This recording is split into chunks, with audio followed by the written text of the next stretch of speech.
Oh, I think I have too much stuff. It's gonna take a minute to load. Hi, everyone. Hello, everybody. Welcome to the stream. Oh gosh, this is quite the different setup from usual, but I hope that's okay. I'm still getting used to how everything is set up. It's wild over here, but that's fine. So yeah, there's like, it's like a pseudo hand cam, because it's not a real hand cam. I don't have anything to do a real hand cam. And trust me, I don't think you guys want to see my actual desk setup anytime soon. So, you know, this is what we got going on, and I think it suffices for what we will be doing today. So today we are going to be doing some tarot readings together. I will go over the basics of how I read tarot, and I know I want to teach some of you guys in the future on how to read tarot, but I'm going to be doing it kind of the easier way this time. I need to shuffle my cards while I do this so that I save some time and effort. I really don't have that much space over here. I did not give myself enough space, but you know what? It's fine. It's fine. I just need to shuffle these cards, and I'm horrible at shuffling, so I'm just gonna keep splitting them and splitting them and splitting them and splitting them, and I think that'll be a-okay. You guys will get some card noises. It's very satisfying. So, how would I describe reading tarot? So, tarot for me is a very spiritual activity. As of right now, while I'm cutting the deck, I started burning a candle, and I always either burn a candle or I have some sort of incense burning whenever I do tarot readings. It's just part of the energy that goes into reading tarot. At least that's how I always do it. It's not like required by any means. It can be as casual as you want it to be, and that's great.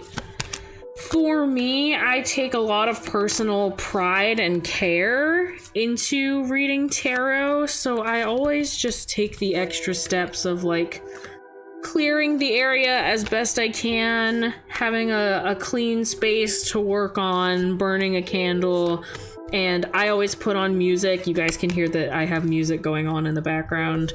Like, just things that will help feed into the energy of what it is that I'm doing. Oh god, I need to be careful here to not press any of the keys on my keyboard while I pick up all these cards. This is fine. Everything's fine. Totally normal activities here, y'all. I know exactly what I'm doing. Also, the deck that I am using is the Luminous Spirit Tarot deck, the Prism edition that is illustrated by Tina Gong. So if anyone wants to check that out, if anyone is also another tarot enthusiast, this is the deck that I have connected with, and I don't currently own any other decks. There are some that I really want, but this is just the one that I have right now. I'm gonna keep shuffling these a little bit more. I don't know why, but the last time I did a reading, it felt like all of them were upright the whole time, so I don't know if I really shuffled them good enough, so I'm just gonna really mix them like really well. Because I guess I have not been mixing them well enough the past couple times, which is fine. I got it. So, I'm trying to figure out more about how I can describe doing like tarot readings. So with the deck that I'm using, there is an app online that I downloaded where I can kind of access the directory of the cards and it'll have like all the meanings, all the symbolism, all the everything behind it, so that I don't have to like remember all of the meanings of all of the cards, because it's a lot to remember if you're trying to memorize like the meanings of every card in the deck. It's easier to just have the guide with you.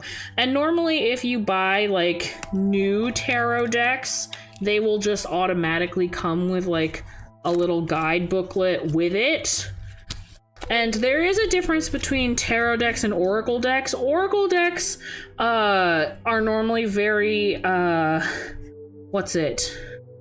more straightforward in the way that they convey the messages, because they'll have just the straight up message on the card about what you should do or how it is guiding you, versus tarot relies on a specific like set of cards, and it is up to your interpretation on how you like choose to understand it.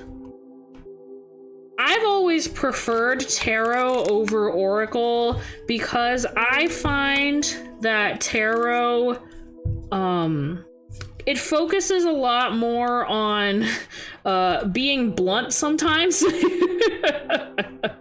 It's to the point where sometimes the cards can be kind of really mean to you, but every time that I do it, the cards do tell me like what it is that I need to hear. Sometimes with oracle decks, it feels like it's all very like it's all very still spiritually connected, but it's a much softer blow sometimes. I don't feel the urgency with oracle decks the same way that I do with tarot decks, if that makes any sense. I'm gonna be shuffling for a while, because last time these were not shuffled like at all. And I was like, I don't know if this is correct. But it's fine, I got it. I'm gonna do one more of these fanning out ones, and then, well, that didn't do what I wanted it to do. I gotta be careful, man. Also, I'm gonna drop all these freaking cards everywhere. Hello, mistress. Hello, dead man. I am currently shuffling all of the cards for today's reading. I feel like I want to make this like a consistent thing that we do together. All right, I'm gonna cut the deck again, but maybe I'll do it in like 4 instead of 3. Yeah, I'll do it in 4. Just cut through the deck and shuffle it up real good. And then I will see whether or not you guys want personal readings, and I can help guide you as best I can. And I'll also explain like how tarot reading works for you guys. There's only like a couple really big notes that I have about like how to like interpret, or like how to get the guidance that you need when it comes to tarot. But after you get those guidelines down, like, I find that I have extremely powerful like spiritual connections whenever I do this.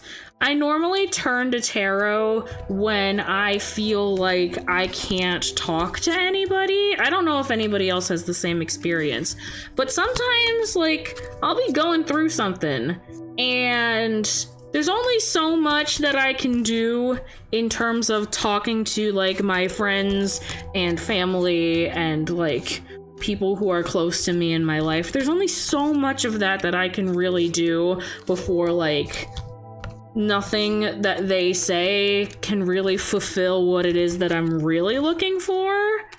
So that's when I turn to the cards and I kind of just implore the universe, like, what do you want, universe? Damn, really? Yeah. Okay.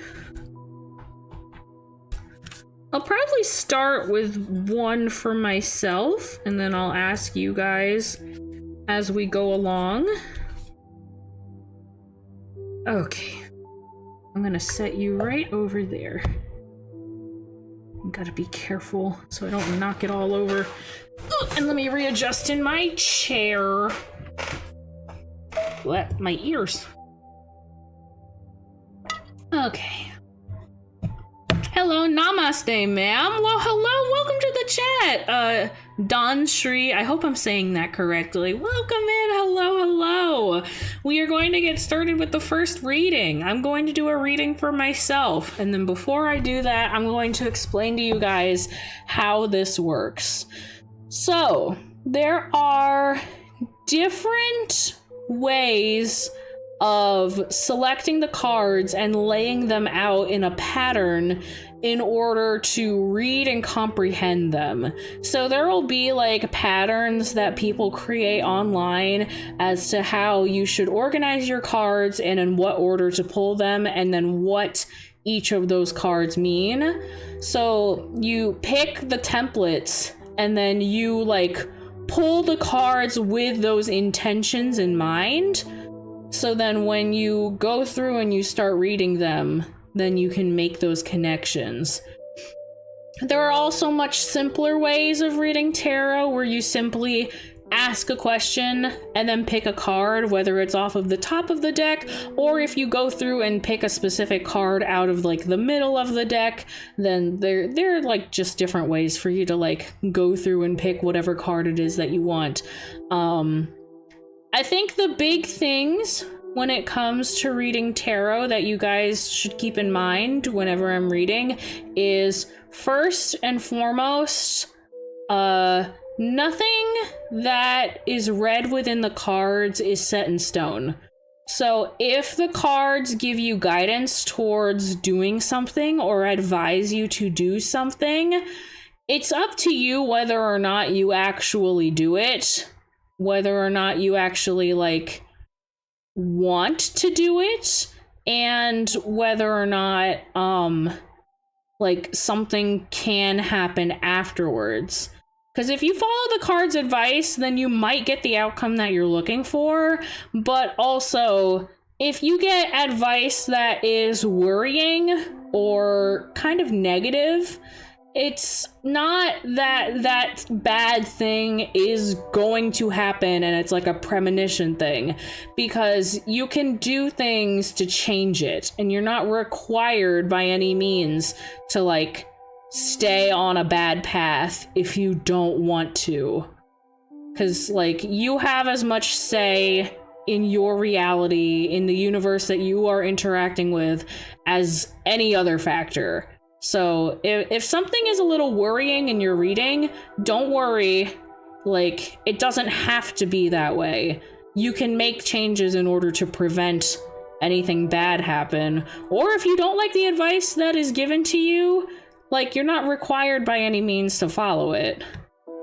I normally recommend it, just depending on what it is, but you're not required to by any means. Secondly, yes or no questions are just really not a thing that tarot cards do. There's not really a good way to do a yes or no question when it comes to tarot cards. Like, will I get rich in the future? The tarot cards aren't going to tell you that. Am I going to get married? The tarot cards aren't going to tell you that. You need to phrase your questions in a way that leads to open interpretation.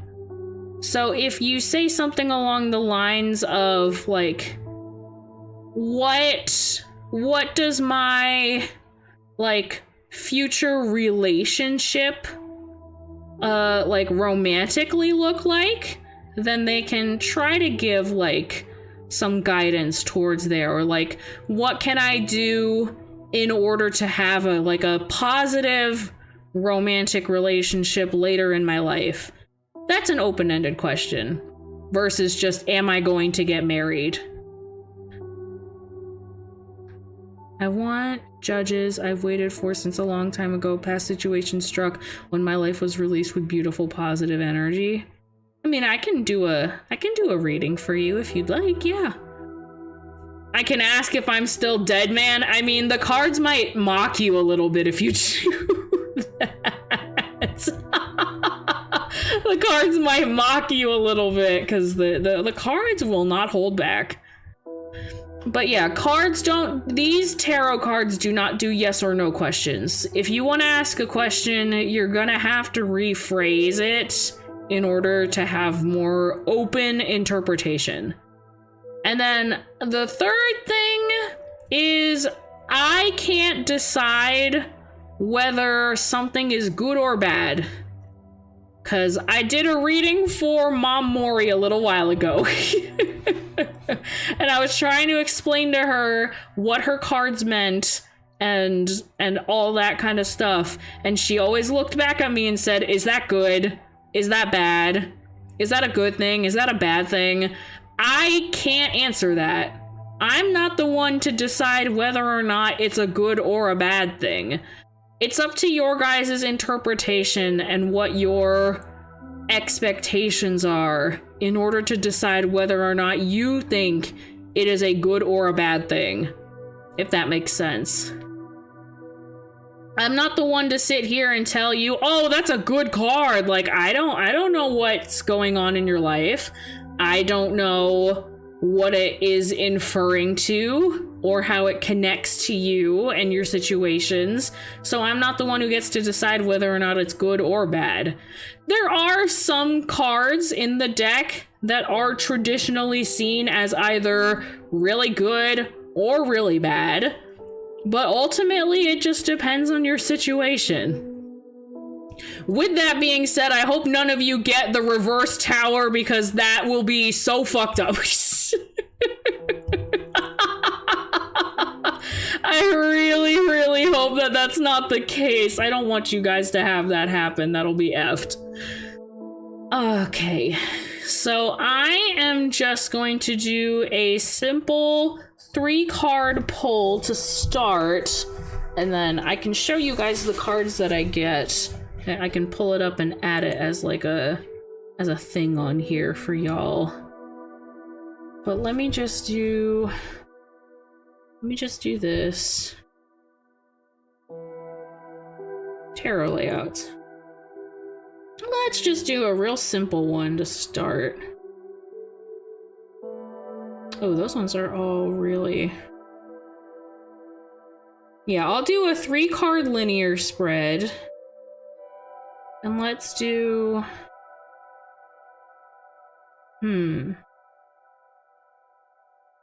Yeah, let's just do past, present, future. We'll see how that goes.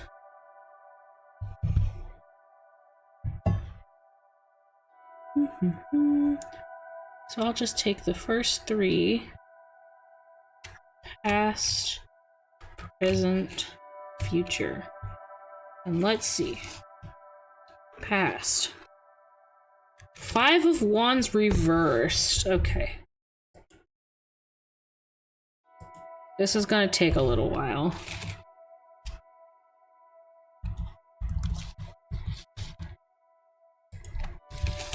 I'm gonna flip up all of the cards and grab all of the cards that I need to make this really easy. Tarot deck. Wands. This is the 5 of Wands. Thank you. And then it's in reverse. There we go. I'll make it a little bigger so you guys can see it better. 5 of Wands reversed. My present card is Queen of Swords reversed. Oh no. I feel like I need to be at least a little bit afraid because now all of them are reversed. This is Queen of Swords.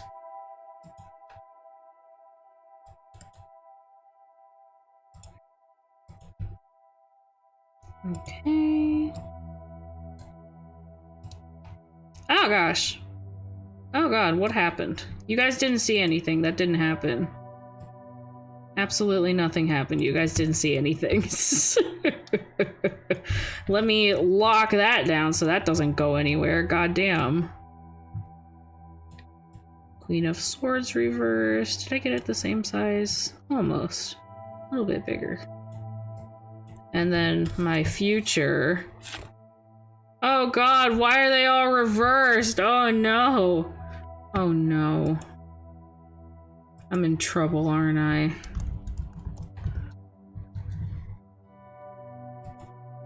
I don't think that's gonna be a very good reading, y'all. I'm gonna be real with you. That's the Seven of Swords. Oh no.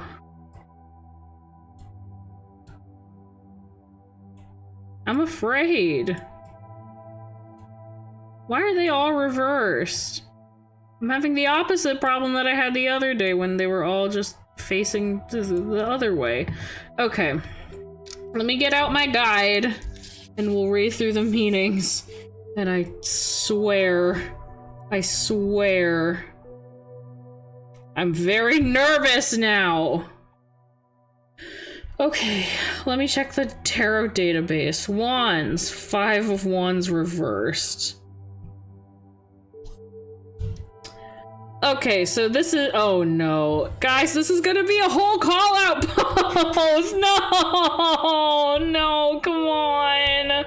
Oh god, okay, oh god, okay. 5 of Wands reversed. Avoiding conflict and respecting differences. When the 5 of Wands is reversed, all the parties in a conflict have grown tired and weary. They were once bickering over who was best to lead and how they should do things, but that time has passed and they're coming nearer to making a reconciliation. There's a respectful hearing of different perspectives, and all the petty and tedious details they once argued over are thought through. On the other hand, you yourself may have become tired in being between this war and have instead decided to withdraw completely.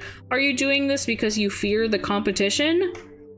Wands is the symbol of fire, passion, desire, and will, and 5s show conflict, change, and expansion. So that's past. I have been known to avoid conflict. Upside down cards are not good, not traditionally, but it doesn't mean that they're good or bad. It just means that it is the opposite of what the original purpose of the card is. It's like the reverse. So I'm guessing the 5 of Wands was about conflict, while the reverse of 5 of Wands is about avoiding conflict and trying to resolve conflict. Okay, I can get behind that. So now we're at the Queen of Swords reversed. And this is my current state. Oh no. Guys, this is gonna be a call out post for me. No, come on. They're trying to make me look bad at the start of my own freaking stream. This is bullshit. Man, you gotta be kidding me. You gotta be freaking kidding me. Okay. Queen of Swords reversed is a symbol of cold-hearted, cruel, and bitterness. When the Queen of Swords' sharpness, perceptiveness, and intellect is used poorly, what results can be quite dysfunctional. Overthinking everything can lead her into a cycle of negative thoughts. Her reserved character can turn into severity and cold-heartedness. She may be overly critical. When the Queen of Swords upright is one that is able to combine her logical mind with emotional intelligence, we see no such ability here. She may make all the right decisions, but they may be cruel and calculating. Sword is a symbol of air, logic, ideas, and intellect. And queens are seen as the keeper, the influencer. She masters the energy in her suit and subtly brings them to others. Well, ain't that interesting? Man, calling me out. And for what? And then my future is the 7 of Swords reversed. I'm worried now. Okay, that's 5, 6, 7. Oh, okay. Not too bad.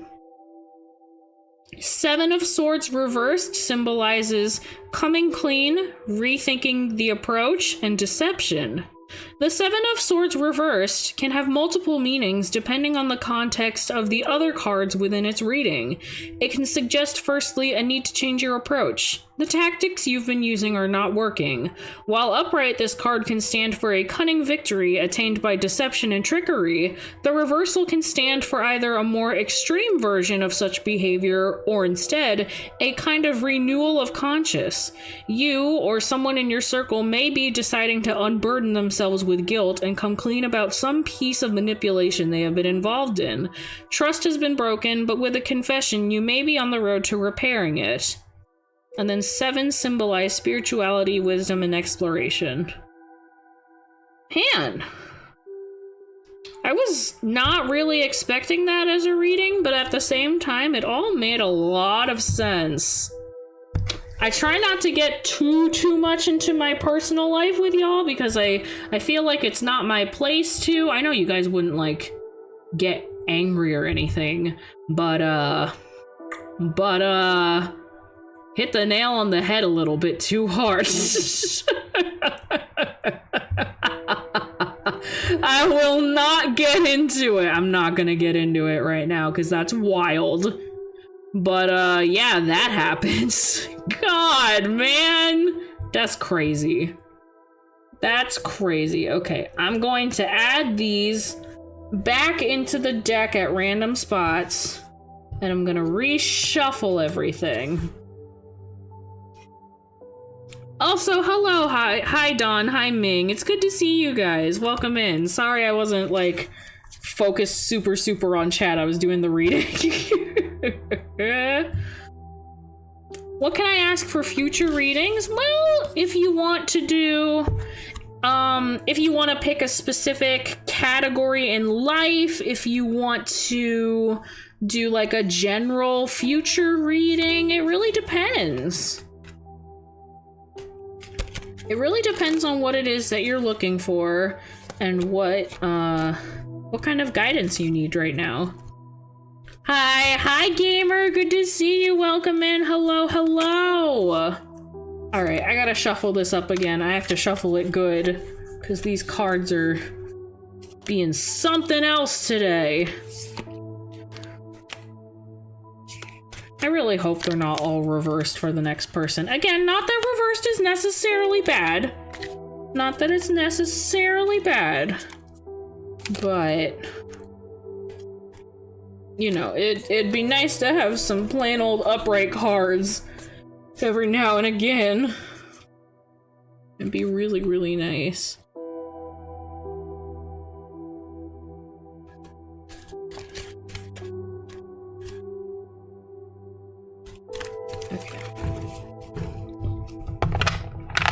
You guys are gonna get some card noises.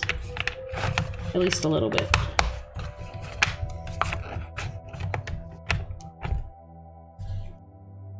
From Indy, tell June I said hi and my chats aren't showing for her. Well, hello!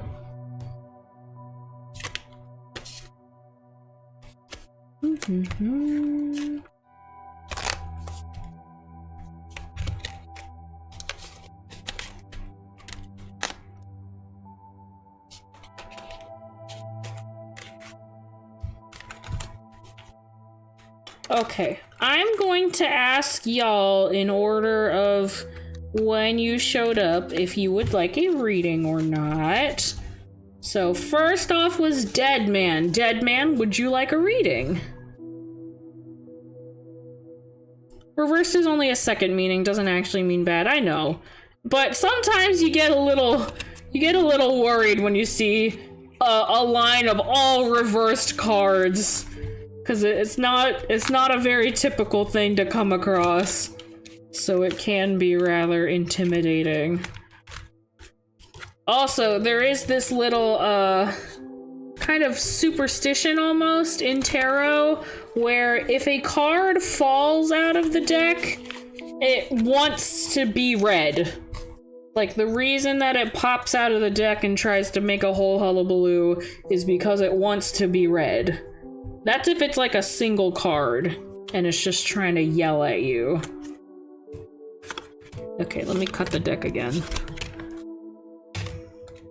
But But yeah, Dead Man, are you still here? Do you want a reading? You were here first, so if you would like a reading.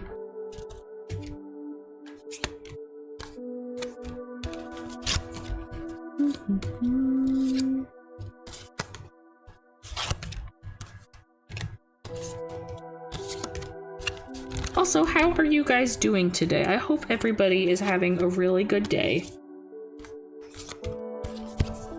I am very, very proud because I did really good at work today.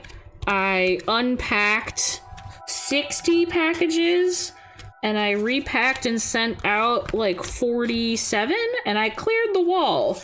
I got everything that was supposed to be out and delivered, ready to be picked up for tomorrow by our delivery man. And I'm very proud of myself. I worked very, very hard today. It's another day, June. That's about it. Well, Dawn, I hope that if I get to read your cards, that it'll at least give a little bit of something nice in your day. I hope it gives you a really good reading. Today's just another normal day. Nothing happens for me. That's okay. You know, sometimes it's nice to have those days where things are normal and not just crazy, crazy running around all the time. Okay, I'm gonna assume that Dead Man is not here right now since I asked a little while ago. Donstree, are you still here? Would you like a reading? Totally up to you.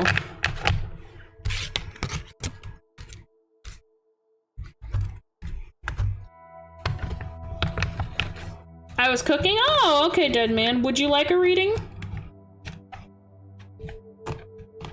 I didn't want to interrupt if you were busy, but if you'd like a reading, I can do a reading for you.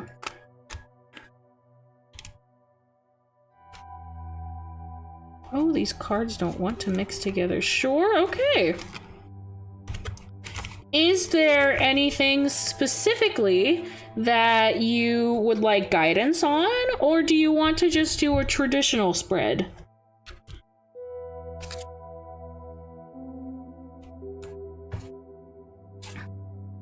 Hello, Master June. How are you doing? Can you predict my fate? I don't know about being called Master. It's more the cards that dictate anything, if anything. I'm just interpreting the cards. I'm conveying the card. I'm the messenger. I don't know about no master. I want a reading, but I don't know if she sees my chat. I do not see your chat, and I don't know why. Hold on, Indy. I'll have to check the settings. Do I have a second chance to do good deeds? Now, Dead Man, that is a yes or a no question, so I'm gonna need you to rephrase it a little bit in order to get an accurate reading. So instead of saying, if you have a second chance at doing good deeds, how about we do, in the future, what actions can I take in order to have a second chance to do good deeds? So it's not a yes or a no on whether or not you have the second chance, but it's what you can do in order to have the second chance. Yeah, that works? Okay, we'll do that. So I'm just picking the first card off of the top. So, what is it that Dead Man needs to do in order to have a second chance to do good deeds? Oh, okay. Here, let me get rid of the ones from my reading.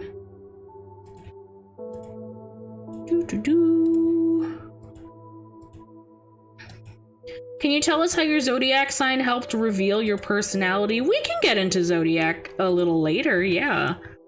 Okay, so this is for Dead Man. Let me grab this. Deadman, your card is the King of Cups.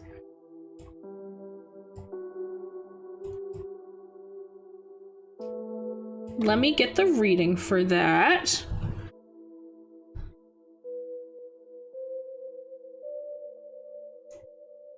King of Cups. So this is what you have to do in order to have your second chance at doing good deeds. The King of Cups symbolizes compassion, control, and balance. The King of Cups is gifted with wisdom that comes from both a deep inner and outer knowledge, and as such, he is a natural advisor. He holds great concern over all those he is in touch with, and has a great propensity to balance the many needs of others that surround him with calm and quiet compassion and dignity. When he appears in a reading, his attention may be needed in a matter. Act with patience and tolerance. Diplomacy is key. Cups symbolize, cups are the suit of water, so it relates to emotions, feelings, and relationships. And as a king, he is the master, the executor. He controls and reigns supreme over his suit, bringing its power to action. So it deals a lot with understanding others, being compassionate towards others, and having dignity.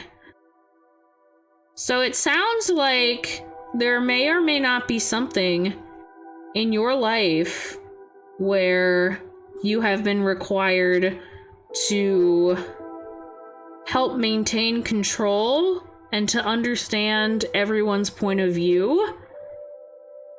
And it requires you to be patient and tolerant of others.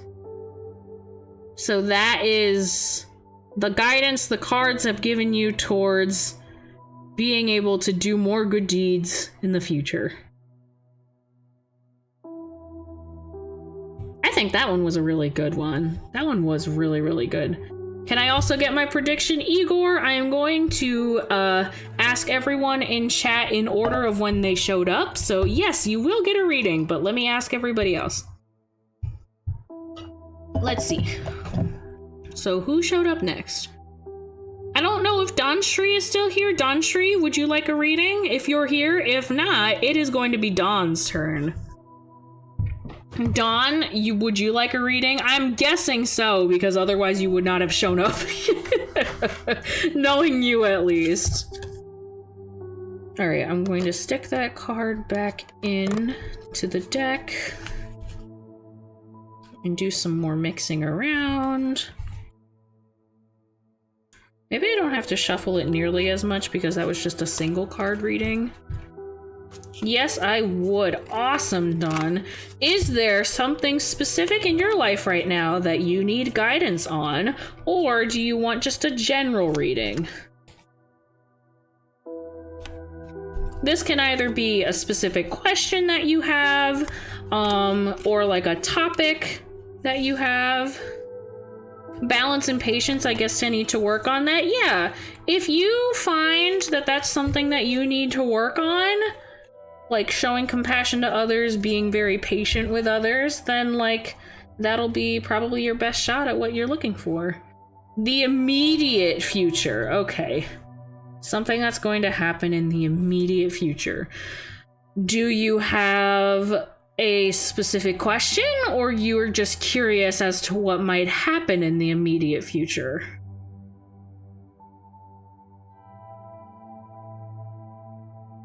Because if not, I might form it as a question. Also, let me get rid of this one. Beep.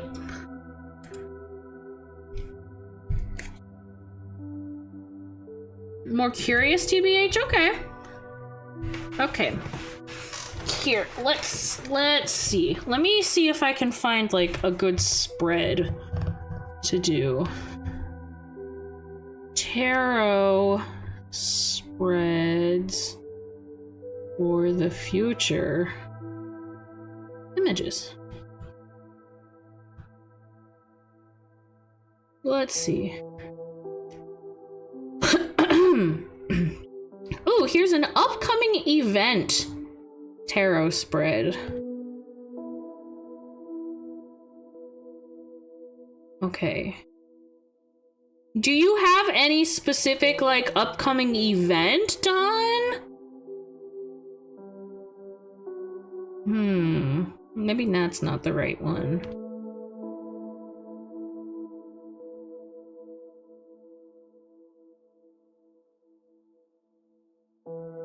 Ooh, this is a good one. Yeah, we'll do it like that. Here, I found a better spread.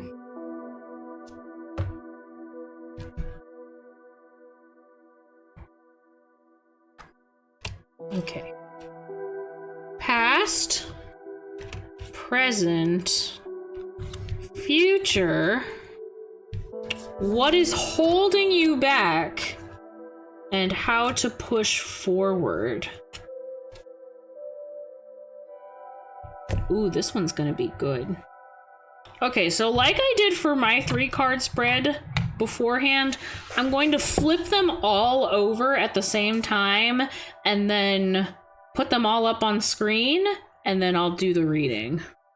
So your first card is the 7 of Cups reversed. That's your past.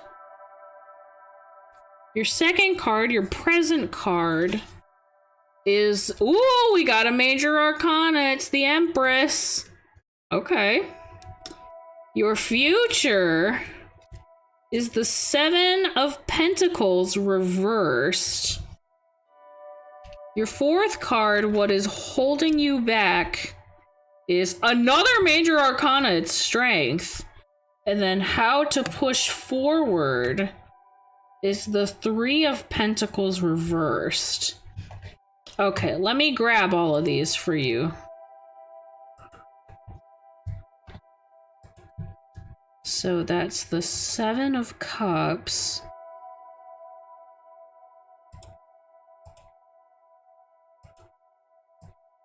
Okay, let's go. And then it's reversed.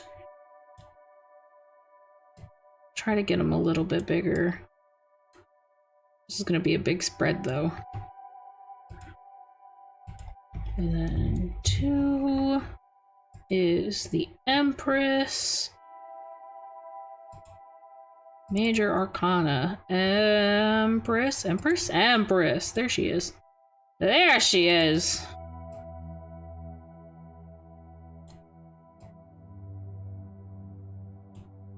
There's a fly in my room. How dare, I'm busy. Okay. Image 3 is the 4 of Pentacles reversed. Where's Pentacles?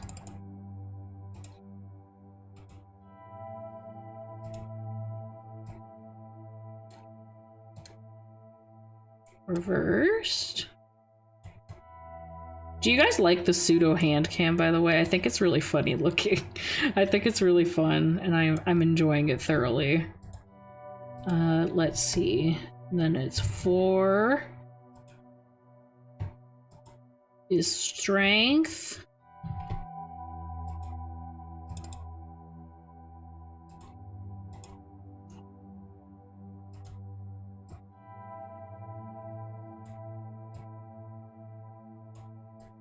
For Strength.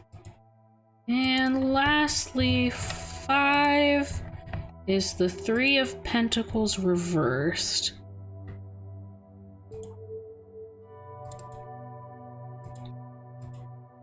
Sorry it's taking so long just to set up, Dawn, but this is the fun of the stream.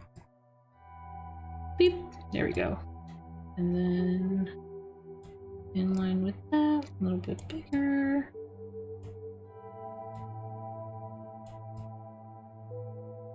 No, don't stick. Okay, there we go. All right. Let's do the reading. So your past is 7 of Cups reversed. 5, 6, 7. Okay.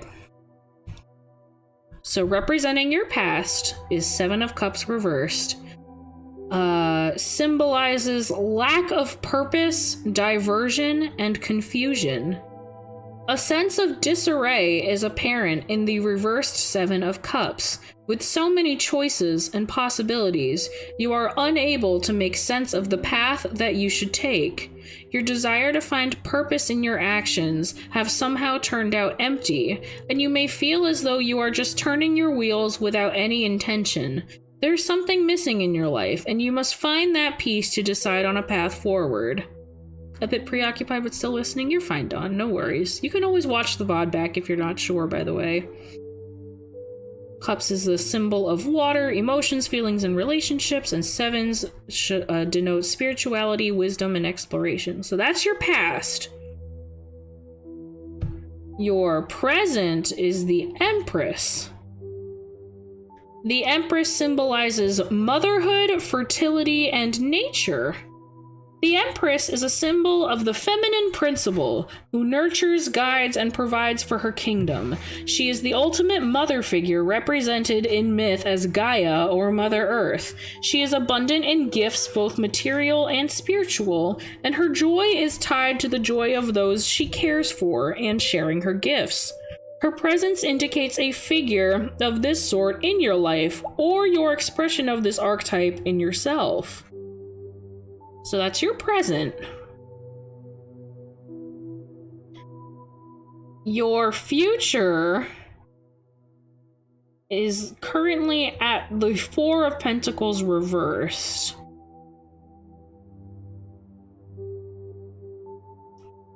Okay. Four of Pentacles reversed symbolizes greediness, stinginess, and possessiveness. Upright, there is a suggestion in the Four of Cups of frugality, but when reversed, the Four of Cups takes this to the extreme. You have worked and sacrificed much in order to come to the state of financial stability that you have now, and as a result, there is a fear here of loss that motivates your actions. You may become prone to miserliness. Be careful, for all actions that are motivated by fear can lead you into trouble. What will it finally take for you to feel relaxed about your finances? Pentacles is denoted by earth, earthly, material, sensual, and is of fours, representing stability, application, and formation. So that's your future. And again, I said at the beginning of stream, where if something seems a little scary in your future, nothing that is read in tarot readings is set in stone. So this doesn't necessarily mean that this is going to happen. Okay, so the next part was what is holding you back? I guess in a good way, this is the thing that's holding you back. And that's strength. No, not strength reversed, just strength. Here we go. Strength symbolizes bravery, compassion, focus, and inner strength. Strength shows its power, not by intimidation or by force, but rather through radiating self-confidence and assurance. Neither the lion nor the woman is in combat, but rather they implicitly trust each other. This union gives the pair both compassion and bravery and inner strength to do what is right. So that's strength. That is what's holding you back from, I guess in this case, a bad thing. And then what will push you forward, if you do continue down your path, is the Three of Pentacles reversed. Three of Pentacles reversed symbolizes lack of teamwork, disorganization, and group conflict. You may find yourself working on a project that requires multiple specializations in order to complete the task. But for whatever reason, the dynamic between the group is one that is not collaborative. Self-interest or competition between these units are causing conflict, disorganization, and mistakes. Goals are not being met because no party is willing to put in the effort. If you're experiencing stagnation, you must ask, what is it that will get you motivated again? If you're experiencing conflict, what does each party need in order to work smoothly? So pentacles again are of earth, and the 3 symbolize growth, creativity, and expression. So if I were to interpret your reading, I'm going to skip over your past and your present real quick and just focus on the future stuff, because that's what you seemed the most curious about. The cards have denoted that there is the possibility of you becoming rather greedy later on. That there's the potential there, because you work really hard, and I know that you do. And the idea of clinging to the earthly possessions that you have may or may not become a problem later on down the line. The thing that is preventing you from falling into that sort of bad habit would be your own self-assurance and self-confidence, and trusting that everything will be fine. And if all goes to plan, then you'll be okay. But something that you should look out for and potentially avoid is conflict within groups. So there might be something going on in your life right now where you are required to be like a team player, and things are just not working out the way that they should be working out. So if there could possibly be a way for you in a group scenario to try and recenter everyone and keep things under control, then it'll have a much better outcome for everyone, especially like in terms of your future later on. Does that make sense? I hope that makes sense for you, Dawn. If you have any questions about this later on, I know you can always message me, and I can do my best to try and like interpret things or ask other questions of the deck and try my best to interpret them for you. You know, I'm more than okay with doing that. Mother, I'm on an alt account. Hi, Indy. Hi, Indy. Hi, honey. You sound top. You sound top for the chair. I use this chair every day, dead man. And I haven't been getting any lighter, so, you know. But yeah, Dawn, there's your reading. I hope it helped you find some guidance in whatever it was that you were looking for. And if you need help interpreting or want clarification on anything, please don't hesitate to ask. I was about to cry when I realized you couldn't see my chats. I have a feeling that Chronic might have hit the wrong button like a day or two ago when I was doing my drinking stream. I have to go back when I'm not live and double check the settings in moderation and make sure that you're okay. Because I'm pretty sure he might have slipped up and hit the wrong button. I'm like 99% sure that's what happened, knowing him. Yeah, gosh. All right.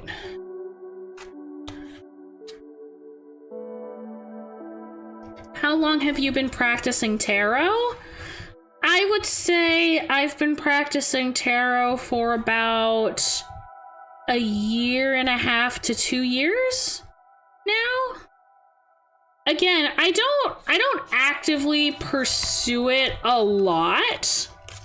I mostly just pursue it in my times of need, or if any of my friends are in times of need. But me personally, it's not something that I do constantly. Hi, Akechi, welcome in. Hi. Oh my gosh, it's been a little while. Hello, hello. Okay, I'm reshuffling this deck. If I'm not mistaken, Ming, I believe it is your turn if you would like a reading. I believe you were next that showed up in chat.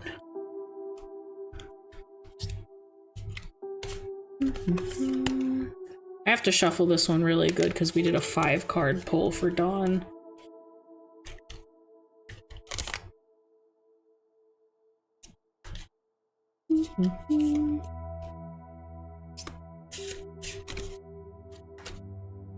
Would you like a reading, Ming? It's totally up to you. If you want a reading, I can do a reading. If not, then you're free to still hang out and listen in.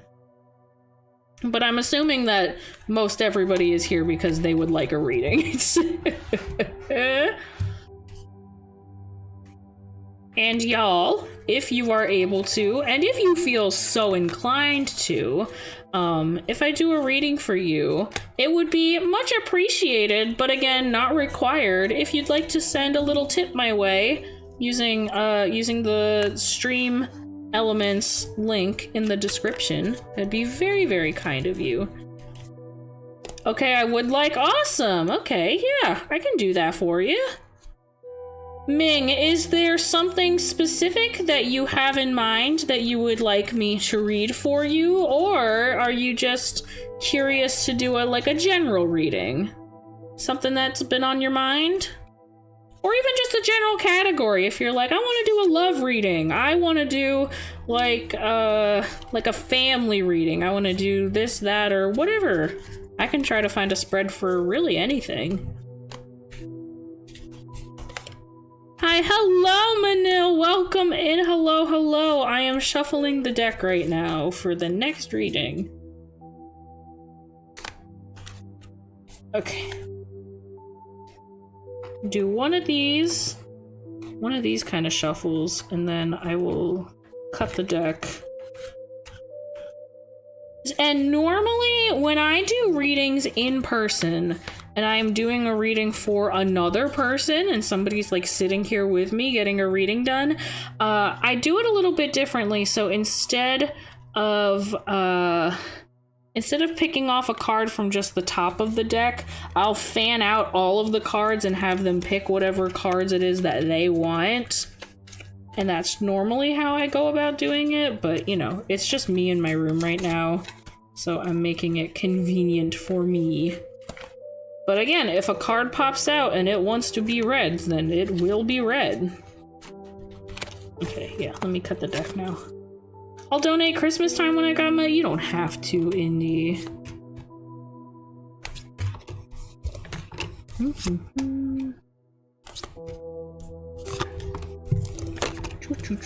You guys get all the good card noises, too. I will. Okay, okay. Gosh, the candle that I have right now that I'm burning smells so freaking good. Smells amazing. I got it when I went to the little event with Mod Chris, and it smells like wine and chocolates. That's the actual scent name, and it's so good. It smells delicious. It is everything that I wish I had right now.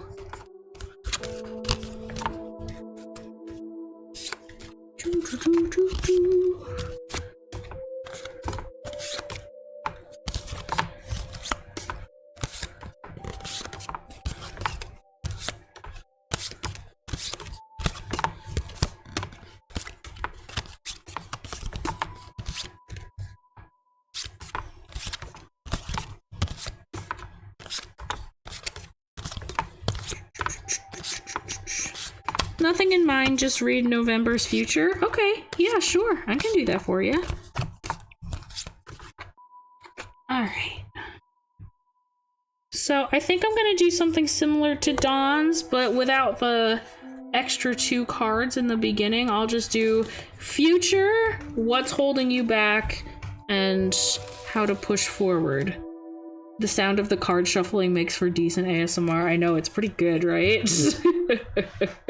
I enjoy it. Ooh, give me just a second. I gotta go turn my light on. What? Oh gosh, wait. I don't have that set on here, do I? Oh my gosh, I don't. There we go. I'm still here. I'm just moving around. Don't mind me. I can't see anything. Getting too dark. Okay. I've also been talking a lot today, so my throat is a little ugh. But I'm doing my best, and I'm drinking a lot of water. Okay.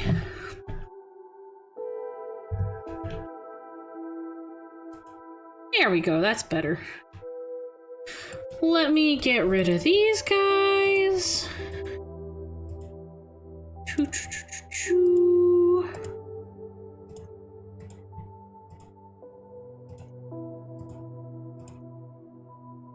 Alright, perfect.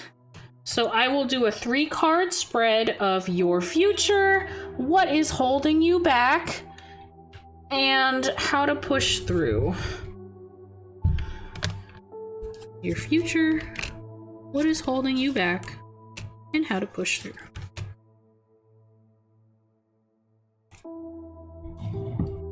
Okay, let's see. Oh no. Oh no. Ming, I know that's not a good thing to hear. To have me flip over the first card and say, oh no, but it's the exact one that I said I was really worried about. No! We're gonna hope that the rest of the cards give you really good guidance on what you should do to prevent this. Okay. Okay, so that is what's holding you back, and that's how to push through. Okay, we can do this. We can manage. Yeah, it's the tower reversed. It's not looking good, y'all. Oh no. Okay. Okay. Let's oh no. Ming, I am so sorry. But it's okay. We have some other ones that'll help. Okay, so your first card, your future card, is the tower reversed. Oh no. Oh no. So yeah, not exactly what you want to be seeing. But we'll make it through this. The thing that is holding you back right now is Knight of Pentacles reversed. So I'll be locked in the tower. No, that is not what the tower symbolizes. You will see in a minute. You will understand, and you'll wish that that was just not the case. Okay, so there's the Knight of Pentacles reversed. And then the thing that will help you push through this, the thing that will help, is the 9 of Wands. And by God, this better freaking help. Or else, I swear to God. Okay, let's get started on the reading. Oh no, I'm so sorry. I shouldn't have fucking said anything. Oh God, okay.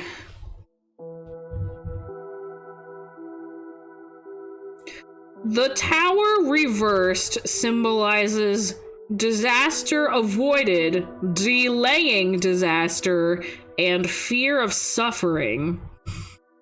You can feel some crisis looming along the horizon, and you're struggling as much as you can to try and avoid its manifestation.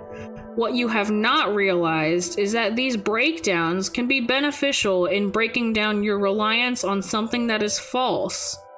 The tower is built on faulty foundations, and it must fall. Though the destruction will be painful, the humbleness resulting from it can bring peace.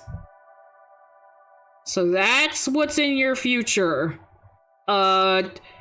Something in the future is going to break. It's not currently breaking, but it's kind of looming over you right now. The thing that is holding you back is the Knight of Pentacles reversed. The Knight of Pentacles reversed symbolizes laziness, obsessiveness, and work without reward.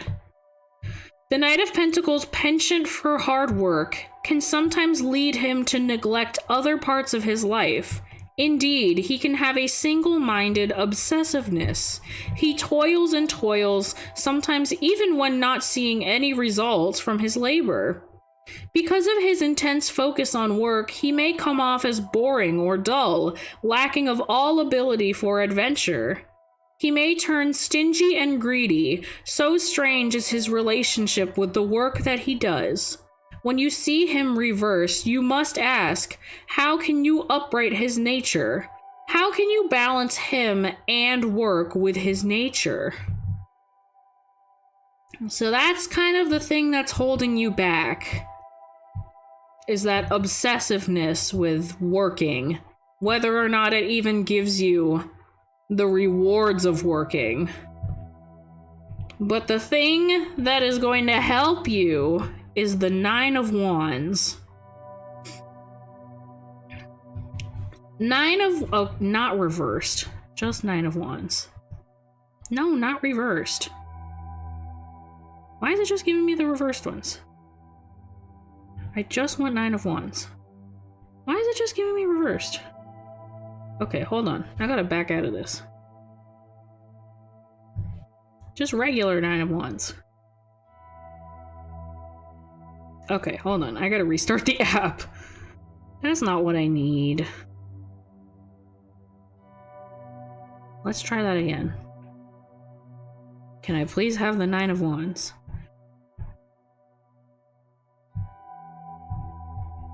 There we go.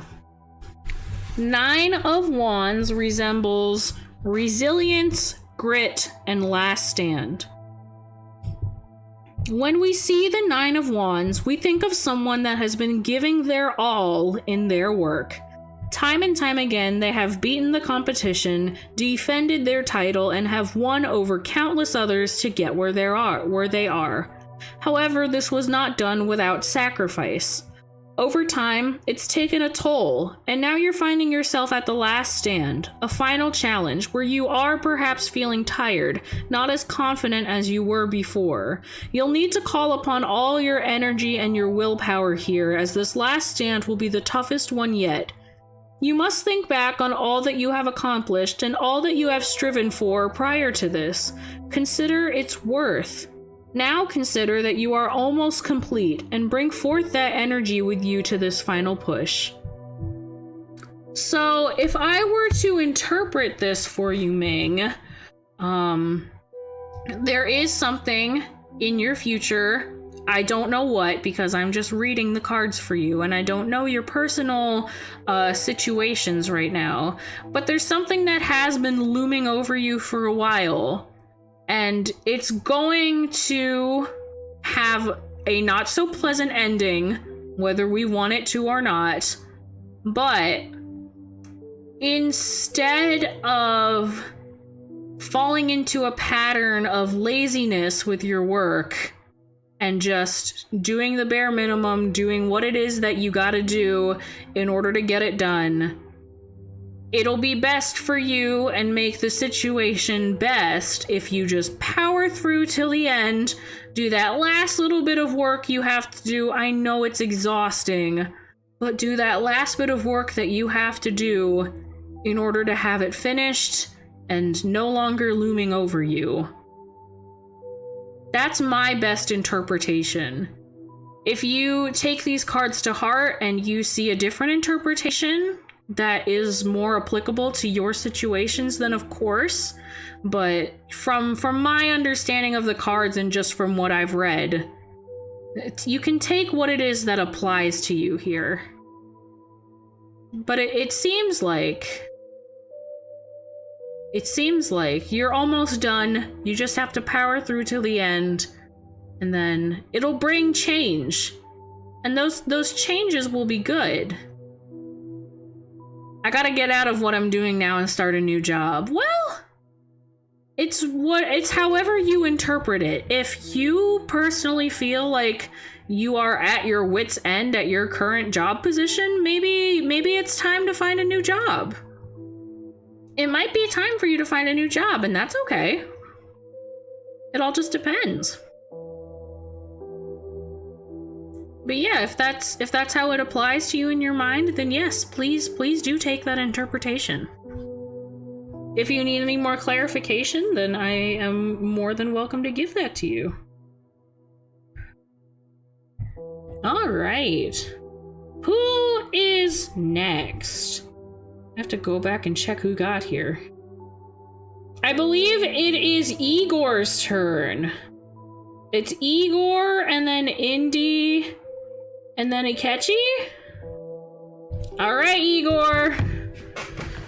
Let me shuffle up the cards for you. We'll get your reading done.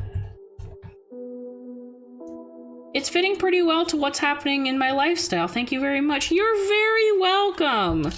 I'm very glad that I can, you know, be able to give guidance.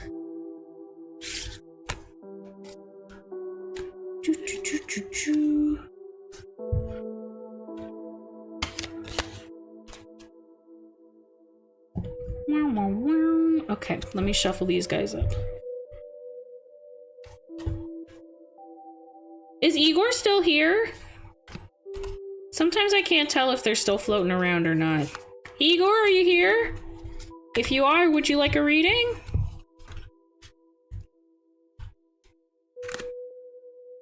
You'll have time to answer as I'm shuffling my cards, don't worry.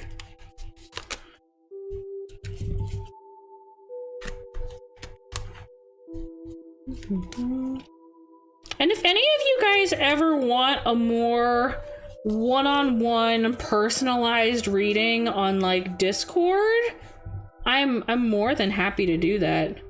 Manil, you'd like one too? Yes, of course. I won't leave until everybody who's wanted a reading gets a reading, because I don't have to work until a lot later tomorrow. I work like a 4-hour evening shift, so I'll be fine.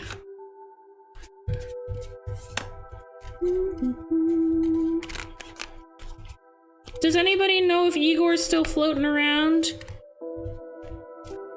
I feel like he would have chimed off by now if he's here.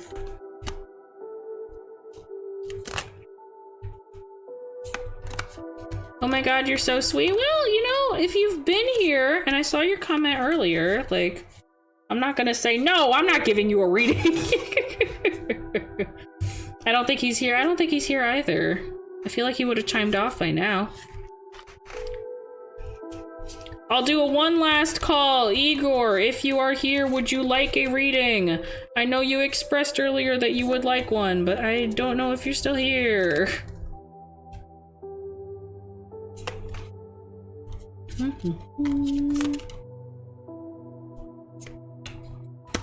You know, I feel like it would have been beneficial for me to watch one of Ukimama's streams, because I know that he ends up doing tarot reading streams, but I haven't watched through them.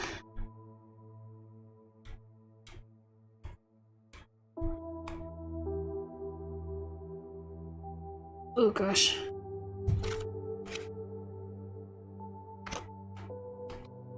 Wanted to ask what's next between me and why I'm slowly working towards moving on. Okay. Here, let me get through the people who were here first, and then I am more than happy to read. Didn't Ukimama just do one? Yeah, I think that he did. I just haven't watched it yet. Normally I tune in and it's already like partway through and I just see a little bit and I'm more or less just having it as background noise because I just like listening to Ukimama. Alright, Indy, I think it's your turn then since Igor didn't chime off. Indy, do you have any specific questions? Or do you want a general reading? Do you want a love reading? Do you want, like, what is it that you're searching for? What do you need guidance to? I don't think he's here now. He might turn up later. Yeah, he might turn up later. That's fine. All right, let me cut the deck.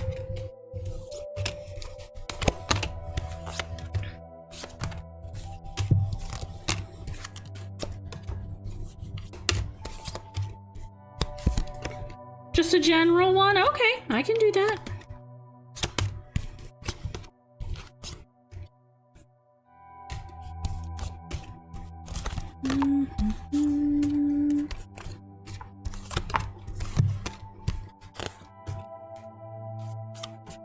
So then after Indy, it is Akechi, and then Manil, and then Zario.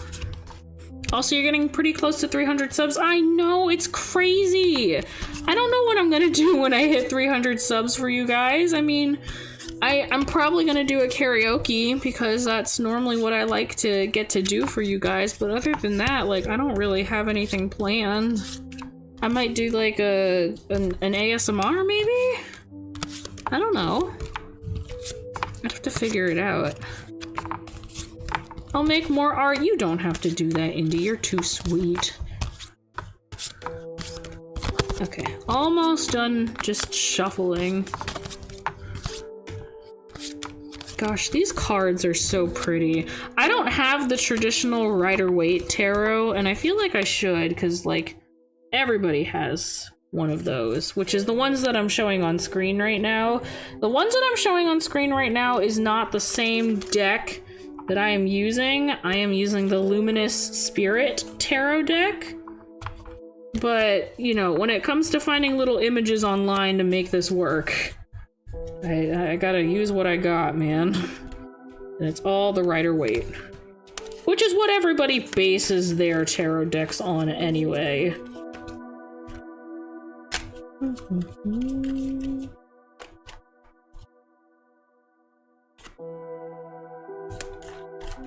Okay. Let's see.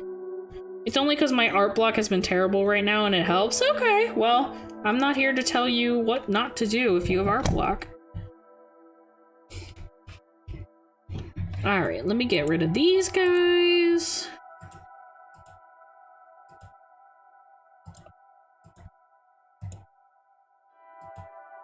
Okay. So I'll just do the same setup that I did for Ming, where it's future, what is holding you back, and how to power through it. So your future card is the 5 of Wands. Why are you here again? I'm yelling and screaming. Your thing that is holding you back is the 9 of Cups reversed. And how to power through is the Ace of Swords. Okay. Okay. Let me grab these, and then I will read them. So, 5 of Wands.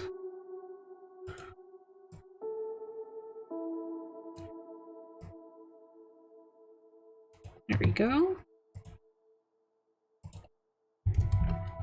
Y'all, I'm getting kind of hungry. I'm gonna have to eat good after this. 9 of Cups. Reversed.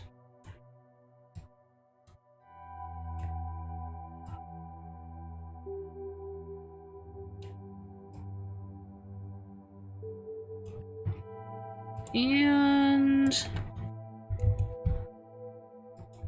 Ace of Swords. Make sure to eat or order delivery. I think Mom Mori made some food downstairs, so I just need to warm it up, which will be good. There we go. All right. Let's see.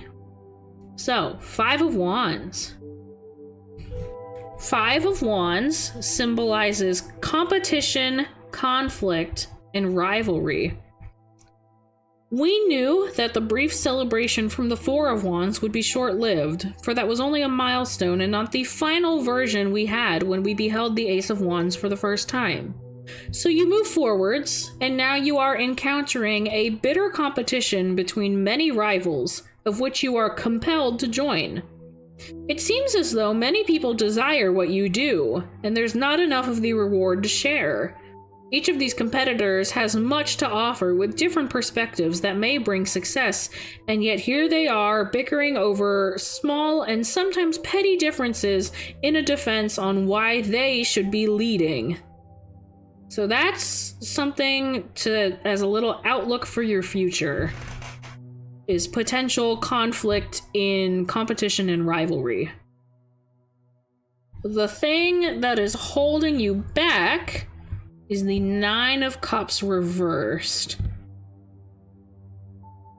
The Nine of Cups reversed symbolizes a lack of inner joy, smugness, and dissatisfaction. Your path has been a hard one, and you've arrived at a period where you may have the appearance of fulfillment, but something else is missing. This may outwardly appear as smugness and can indicate your desire to receive attention and recognition for all that you have achieved.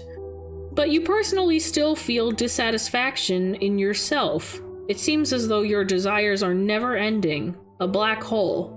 Where does this stem from? In what parts of yourself are you lacking confidence? So that's the thing that's holding you back right now.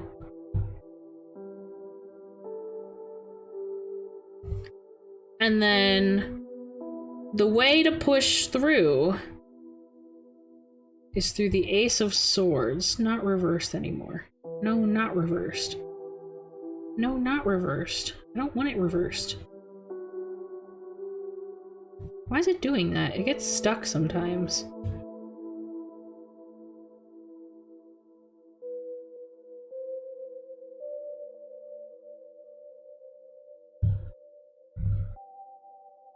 There we go. Ace of Swords. Ace of Swords symbolizes breakthrough, clarity, and sharp mind. When the Ace of Swords appears in a reading, it indicates a sharp mental clarity. The sword is the suit of the intellect, and with its blade, it can cut into the root of any problem. The sword's purpose is to seek truth. It demands truth. Powerful and swift, it grants fearsome power to its wielder, which may be either used for noble deeds or to deal destruction. To see it in a reading can indicate some kind of breakthrough, a new perspective or a way of thinking that is sure to lead to good ends. If you stick with principles, the sword will serve you well. Okay. So the way that I can interpret this for you would be, there is something that will require your attention in the future that deals with conflict in the realm of competition. The thing that is holding you back from being successful in that is the lack of self-satisfaction. So while you may have other things in your life figured out, there's something within yourself that needs to be addressed in order to feel that satisfaction again. And then in order to like the way to push through to have that kind of, you know, better outcome in the long run is to how do I explain it?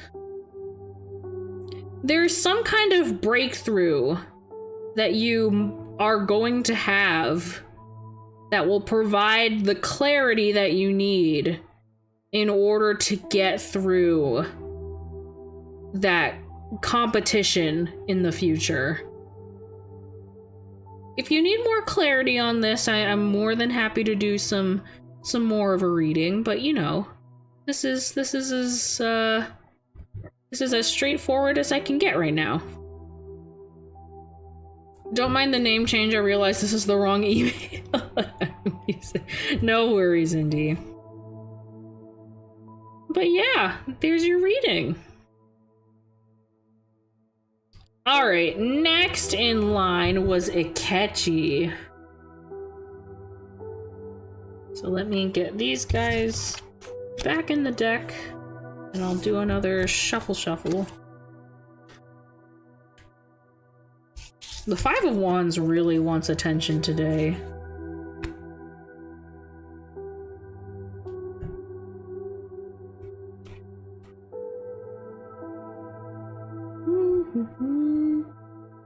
Thanks anyways, off to bed for school I go. Alright, Indy, thanks for stopping by and joining us.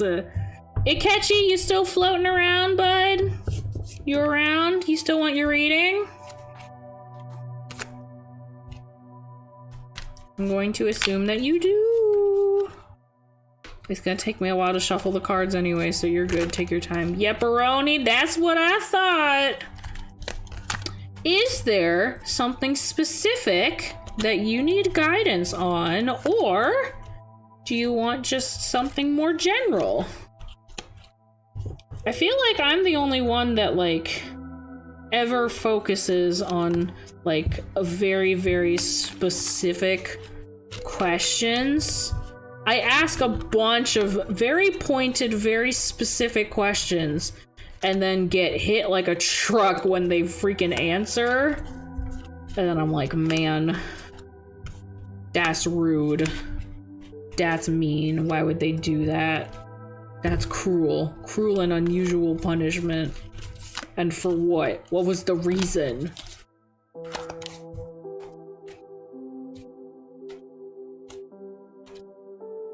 It's dangerous for me to shuffle my cards like this, but that's just too darn bad.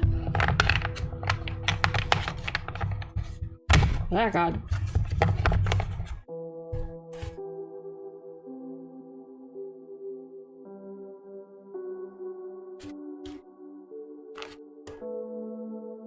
Yes, it's about... Oh, we got a pointed romance question. Let's go. Ooh, I'm very interested now. All right, I can do a romance reading. Hell yeah.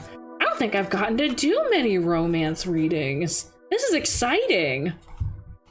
Okay, let me cut the deck. All right, so Ikechi, do you have a specific question in mind that you would like to ask?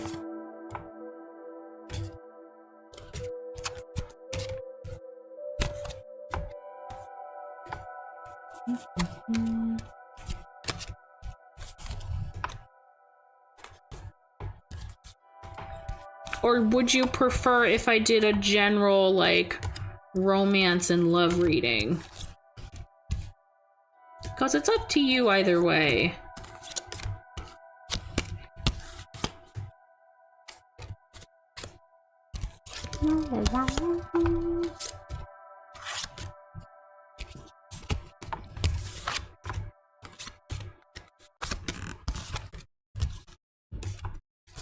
That little bit of silence before the music loops again always catches me off guard. I'm like, what's going on? What's happening? Why is it doing that? Hello? Hello, God. It's me, Jenna and Julia. No, get out of my prayer. You can't be here. Oh, God. I have been quoting Jenna Marbles too much again lately. It's a problem, y'all.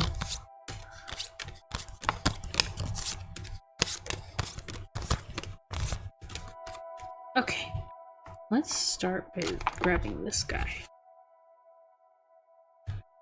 I'm grabbing this guy. Go with the general one? Okay, I can do that. General romance reading. Let me find a good spread for that.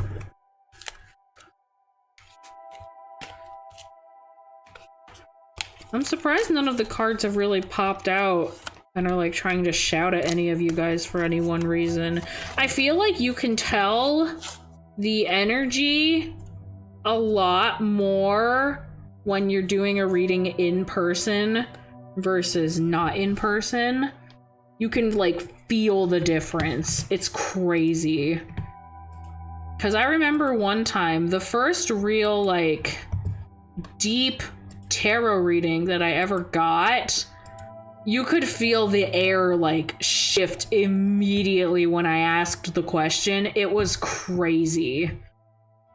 And, like, I can feel the air every single time that I do it, and it's kind of scary. Okay, tarot spread for romance. Let's see.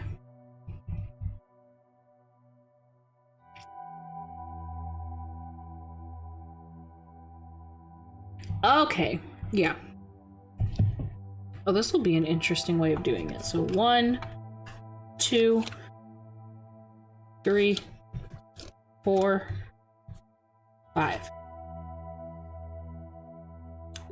The first card represents you. The second card represents the other person. The third card represents the relationship. The fourth card represents the past. And the fifth card represents the future. So let me do the thing that I did where I do all the flipping first and put them all on screen and then do the reading. The card representing you is the Ace of Pentacles. The card representing the other person is the Three of Pentacles reversed. The card representing your relationship is the Ten of Swords. The card representing the past is the World reversed. Oh no. And the card representing the future is Death reversed. Okay. Whoa. I'm getting weird vibes off of this one. I'm not gonna lie to you. With the 2 major arcana and the 10 of swords and death and there's a lot going on here. Okay. Hold on a damn minute. Oh gosh. Well, this one's interesting. So we're in Pentacles. Ace of Pentacles. This is the card that represents you. Okay, this spread is gonna look a little bit strange, but just trust me on this.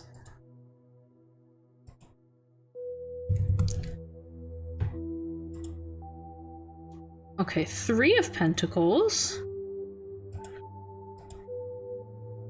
Reversed. Of course I get an interesting one. Well, you're the moderator. You get interesting ones. That represents the other person.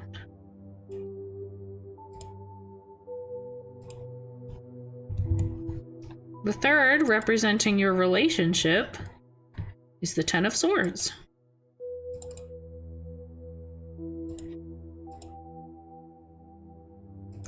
Oh, I'm getting some really bad energy off of this. I shouldn't say bad. There's something going on. So this is in the correct position. This is upright position. This is just what the spread looks like.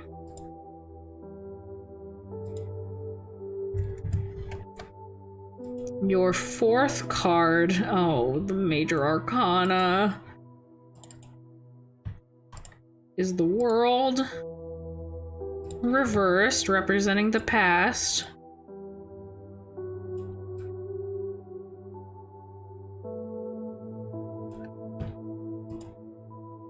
And the fifth card, representing the future, is Death reversed.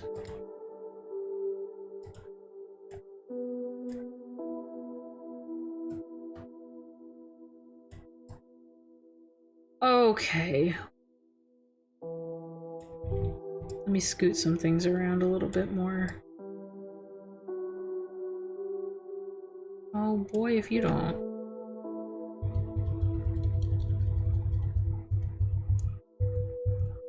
Okay. That's what we're working with here. Oh boy. Ikechi, buckle in. Oh no. Okay, let me get a sip of water. My voice is starting to go, so after I do Manil's reading, I might call it quits. This one's gonna be a little long one. All buckled? Okay, good. So you are represented by the Ace of Pentacles. The Ace of Pentacles is a symbol of opportunity, prosperity, and new venture. To see the Ace of Pentacles indicates a seed being planted in the material world, in your feelings of security and stability. Like a seed, this opportunity must also be nurtured, and sometimes invested in with energy, time, or funds. Watering this seed has the potential to be very rewarding, for anything that is grown on this energy is meant to be stable, secure, and give a good yield. Prosperity is coming your way. So that is how you are being represented. The other person is represented as the Three of Pentacles reversed. Okay. Three of Pentacles reversed symbolizes a lack of teamwork, disorganization, and group conflict. You may find yourself working on a project that requires multiple specializations in order to complete the task. But for whatever reason, the dynamic between the group is one that is not collaborative. Self-interest or competition between these units are causing conflict, disorganization, and mistakes. Goals are not being met because no party is willing to put in the effort. If you're experiencing stagnation, you must ask, what is it that will get you motivated again? If you're experiencing conflict, what does each party need in order to work smoothly? So that's the representation of the other person. Your relationship is the Ten of Swords. This isn't the Ten of Swords reversed. Okay, yeah, that's correct. Oh no. I'm sorry, buddy. Oh no. The Ten of Swords symbolizes failure, collapse, and defeat. The tale of the Suit of Swords is a powerful metaphor, one that ends in tragedy. The swords are a symbol of the intellect, of intelligence and logic, and yet we find the final culmination of this suit a complete and total defeat of the spirit. We must realize that the swords are a weapon and can have immense potential for destruction or for good. The story as it unfolds from the Ace to the Ten is one where an untrained individual who uses this weapon for faulty choices and spends an entire lifetime attempting to run away from the power of the swords. This person believes the swords are external to him when they are a part of him, and when they inevitably return, he once again suffers. His pain is not the pain of circumstances usually, but the pain of fear, of anxiety. After the hopelessness of the Nine of Swords, what could have happened? Were you overwhelmed by the pressure? Or did you take the final sword upon yourself and admit defeat? So that is representing the relationship.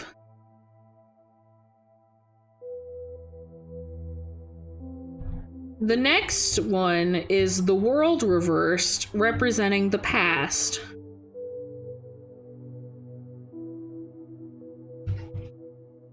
The World reversed symbolizes incompletion, no closure, and emptiness. You are drawing near to something that marks the end of a journey or an era. You may have many accomplishments that have lined with your path, but there is a strange emptiness that fills you when you look backwards upon it, as if you have all the pieces, but they're not coming together. What is missing? Do you feel connected to what you're doing? Do you feel connected to others? What alienates you from feeling complete, from feeling whole? So that's the past. And then the future is Death reversed. Death reversed symbolizes fear of change, holding on, and stagnation. Cycles begin and cycles end is the message of the death card. Though it rarely represents actual death, it does propose a radical transformation of some kind. In order to return and be reborn into the flow of life, something must be destroyed. This is the natural balance of all things. But this change can be hard to swallow, and there is indication of resistance here and clinging to the past. What is not reborn must stagnate and decay. Ooh. So, my best interpretation of this, as I can muster. Oh, goodness gracious. So, in terms of the card representing you, you're actually in a pretty good spot. You're at the start of a new journey, and this new journey may have a very fruitful yield if given the right environment and circumstances. Where your potential future partner might be is one of disorganization and kind of miscommunication in a way, where things aren't organized the way that they need to be in order to, I guess, pursue a relationship. The current relationship, it doesn't have a very good sign. I'm not gonna lie to you. There's a certain inevitability in it where it talks a lot about how the whole story of the swords is that of a novice wielder, someone who's inexperienced in this field and thinking that he can kind of outrun things in order to avoid the bad, when in reality, that's never going to happen. And it's more about learning that this is a part of you, and it's not something that can ever be changed. So figuring out how to wield it instead of running from it or being reckless with it. And then it's showing that maybe in the past you have felt unfulfilled, where everything seemed like it was in the right place, but there was still something missing all that time. And maybe that's where you are today, thinking that, oh, well, I would like to pursue a romantic relationship. Maybe that's the missing piece. And the future indicates that if you are to pursue this as a relationship, there is the risk of things becoming stagnant.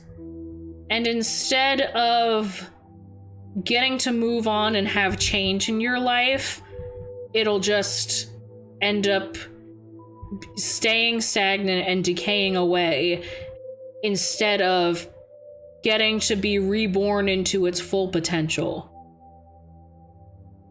I know that sounds really complex, and it definitely is. This is quite the reading. This is a really, really difficult reading, and it's not exactly what you want to be hearing. None of it is really, like, that great, except for, like, the card representing you. Okay, well, thanks for the reading. You're welcome, Catchy. Listen, sometimes the cards just need to tell it to you straight. And it seems like all signs are pointing to, maybe no. maybe you shouldn't. I am so sorry that this one was not it. Oh no. Not to put you on blast. Cause really, like, your first card is really good. It's the everything else that is a part of it. So I guess you can just avoid the whole situation if you choose to. Oh my goodness. Okay, well, I'm gonna start shuffling these cards and getting the next reading ready. So, Manil, you are next in line. Also, hello, Sab, welcome in. Hello, hello. And hi, Zario. Well, you came back just in time to hear a Akechi get dunked on by the cards, which is really, really mean, but you know. Also, that Three of Pentacles really wants to talk to everybody today. May I please get a reading too? Absolutely you can. Absolutely you can. It's Manil's turn. Here, let me shuffle through. It's gonna take me a while to shuffle through. Now, Manil, you had a specific question, correct? Can you remind me what it was that you would like a reading on? And I can do my best to provide for you that reading. God, it was scary to see the fucking 10 of Swords pop up. That's not something that anybody wants. And then paired with the World reversed and Death reversed, like, oh god. And seeing the Tower reversed earlier was really, really rude. What's next between me and Y? Okay. So I'll just do a single card pull, and we can expand on that with more questions after I read it. How about that? Because this is more direct, pointed questions, so I do one card at a time instead of doing a spread.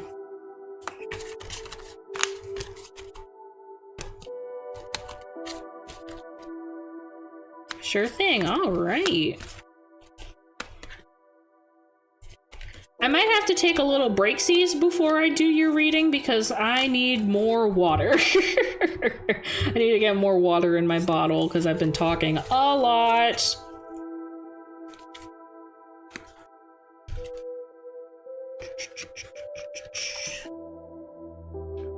Hi, I'm back. Welcome back, gamer. Hello, hello.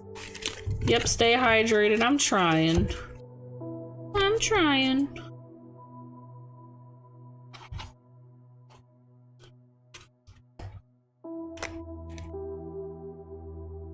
Oh god. Come on, cards, work with me here.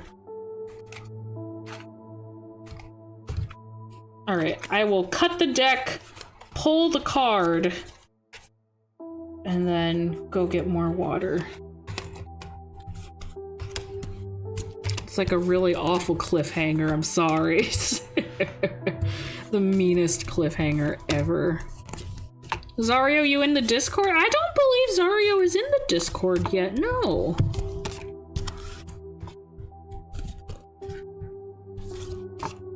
You are more than welcome to join, if you would like. We hang out there a lot. We play games. We do a lot of chit-chatting. I post things on Discord that I do not post anywhere else. You guys get super secret sneak peeks, and we do little birthday parties and stuff. It's a good time in there. It's a really good time in there. We have fun.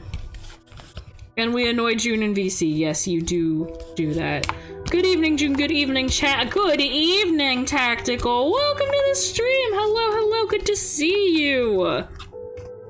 Yeah, don't mind the cards that are on screen right now. We had quite the reading happen. Oh, gosh. I post things on Discord. I don't post anything else or anywhere else. Now get that out of context. I mean, you would be right. There are things that I post in Discord that I do not post anywhere else. That just means you have to join the Discord, Tactical. You are missing out. There's some fun things in there. Fun things that I think you would enjoy. Alright, almost done cutting the deck. This is the thing that always takes the longest. Okay. Oh, hey, look, it's Greed! Hi, Greed! Good to see you! Welcome in! Lol, that out of context. I'm not wrong. I'm not wrong. Even in context, it's sus. Because it's supposed to be sus. Okay. So the question for Manil is what's next between me and why. I'm actually going to pick a card from the middle of the deck. Alright. Let me get rid of these cards.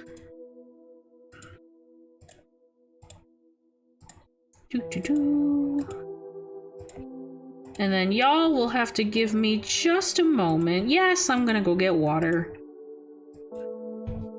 Give me just a moment. I am gonna go get some more water. Hold on, I'll be right back.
Oh my goodness, I am so sorry about that, y'all.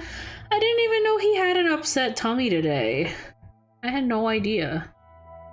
As long as he's okay now. And I checked and he seems okay. So I'm going to assume that everything is fine.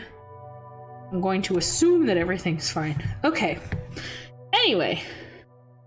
Continuing on. The question was, for Manil, what's next between me and why? And the card that was picked is the King of Pentacles. Okay.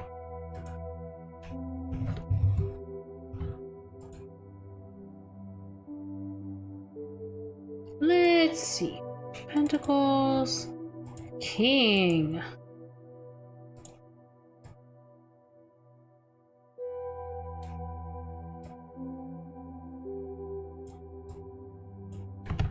Okay.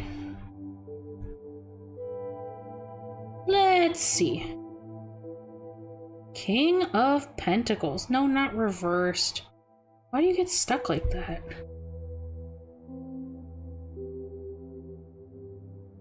I don't know why it keeps getting stuck. Maybe I should write to the people that manage this app. There we go. All right. So, Manil, the card that you got for your question is the King of Pentacles. King of Pentacles symbolizes abundance, prosperity, and security. When we meet the King of Pentacles, we feel immediately his regal and generous presence. He is a provider and a protector, for under his care is a flourishing and abundant kingdom, where its citizens are prosperous and encouraged to grow. He is naturally responsible and reliable, and through his wisdom granted to him by his suit, he has grown all that he has acquired from practically nothing.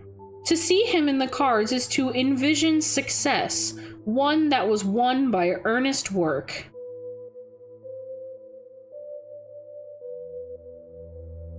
So, if I were to interpret that for you, when it comes to your guys' relationship, you're coming upon, like, kind of the apex of the form, more or less. You're in a state where you feel financially or earthly secure, and you guys are prospering really, really well. So I guess you guys are doing pretty good. There's a lot of success there for you guys. Oh, Pentacle. Yeah, agreed. He's been ignoring me for a whole month. Then he texted me because I deactivated my socials. He texted 5 days later. Then we had an argument and he gaslit me, making me look like at fault. Oh, okay. I feel like there's a lot more to be said here.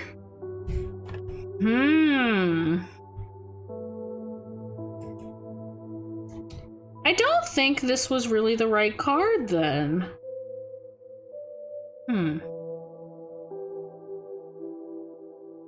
I'm going to save this card up here, but I don't think it's actually applicable to that specific question. I think this might be something else entirely, but I'm not sure what. So we'll keep that to the side for right now. Louis, hey, what are you doing? Boy? Hold on. Louis? Hey, what are you doing? Hey, where are you? What are you doing? I hear you. What are you doing? Sorry, everyone. I need to discipline my son. Where are you? Hey, what are you doing back there? No. Louis? No, come on. No. You can't have that. How did you get 2 bags? How did you even get these? Boy, if you don't. Oh my goodness.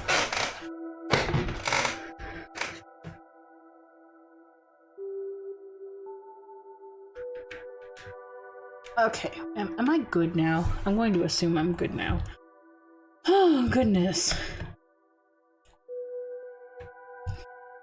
I'm the one always texting. I was the one to text the last few times. Then he cut me off completely. Then he said he wasn't ignoring me. He wasn't texting because I wasn't, and it wasn't his fault. Manil, I am going to be very, very straight up with you. I don't think this is something that the cards will provide guidance on. I think this is more something that I will provide guidance on from me, in my perspective. And I can do another card pull. But I'm gonna be real with you. None of that sounds good. All of that sounds really, really terrible, really awful, and you are not obligated under any sense to stay with a person like that. And I know that's not what you want to hear. It's not what anybody ever wants to hear. But I think it is best for your mental well-being, physical well-being, all of your well-being in any form and shape to just move on. Because that is not a healthy relationship. And I don't think there's anything in the cards that'll really do anything about that. This is just, hey, advice from one person to another. Don't stay. Don't be with a person like that. That's not good. Nah. I'm moving on, and I feel very happy lately about that. I don't need such a person around. You don't! You don't need to put up with that. You really don't. Because putting up with that kind of stuff is awful. And you don't have to do that. Is there anything else in your life that you would like guidance on through the cards? Because again, I don't think the King of Pentacles is really applicable to anything in this situation. I don't think it's related in any way. I'm just gonna get rid of it.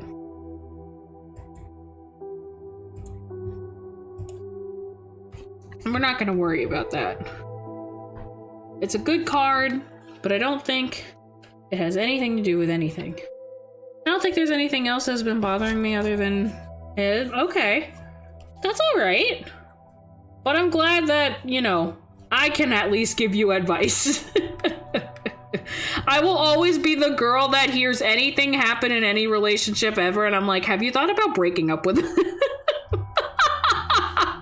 I'm a very bad influence when it comes to that kind of stuff. Okay. Moving on. Thank you, June. You're very welcome, Manil. You don't have to put up with somebody who's gonna treat you like garbage. Nobody should. Nobody should ever deal with anybody who's gonna treat them like garbage. Alright, I believe it is Sab's turn. Sab, are you still here? You still floating around? Would you like a reading?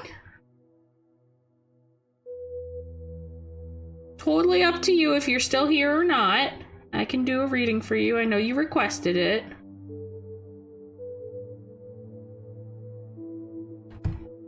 I didn't really need to shuffle the deck too terribly. A general, please? Okay, yeah. I'll do a past, present, and future for you.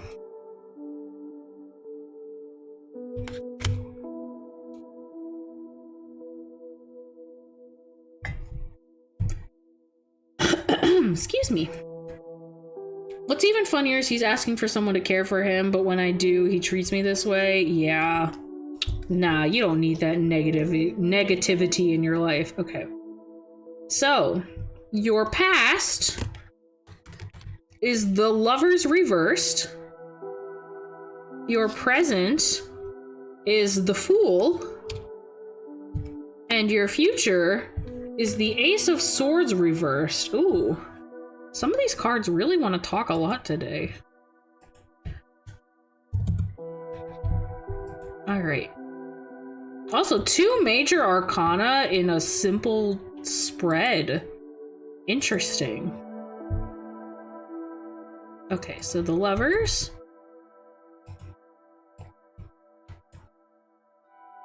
We got the Lovers reversed.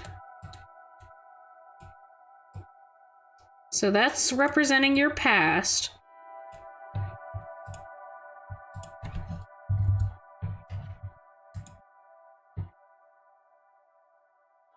Your present is the Fool.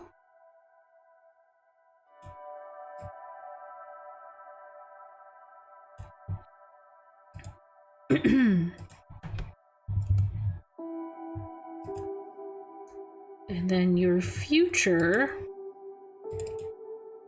is the Ace of Swords reversed.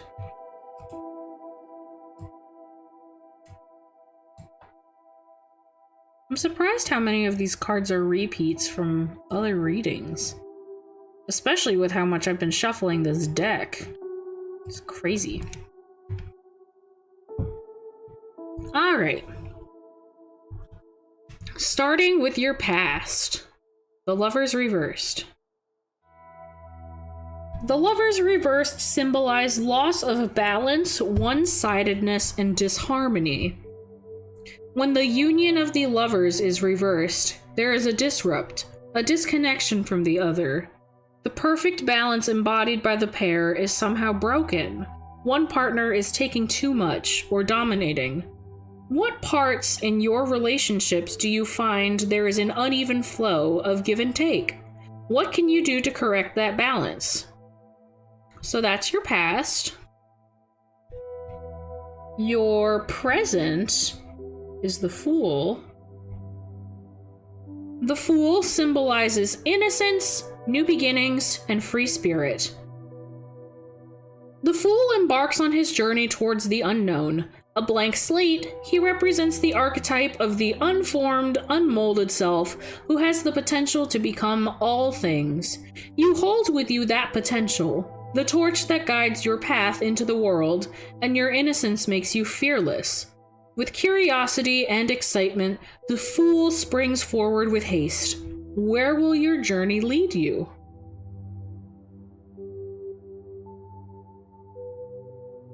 And then your future is the Ace of Swords reversed. The Ace of Swords reversed symbolizes confusion, brutality, and chaos. To see the Ace of Swords reversed is to signal that the sword's sharpness and ability to cut to the truth of the matter may be misused. You may find challenges in your path. There's a sense of injustice being done, and thus you find yourself in constant clashes with authority. Because swords also rule over communication and language, these conflicts may be arising out of a break in communication.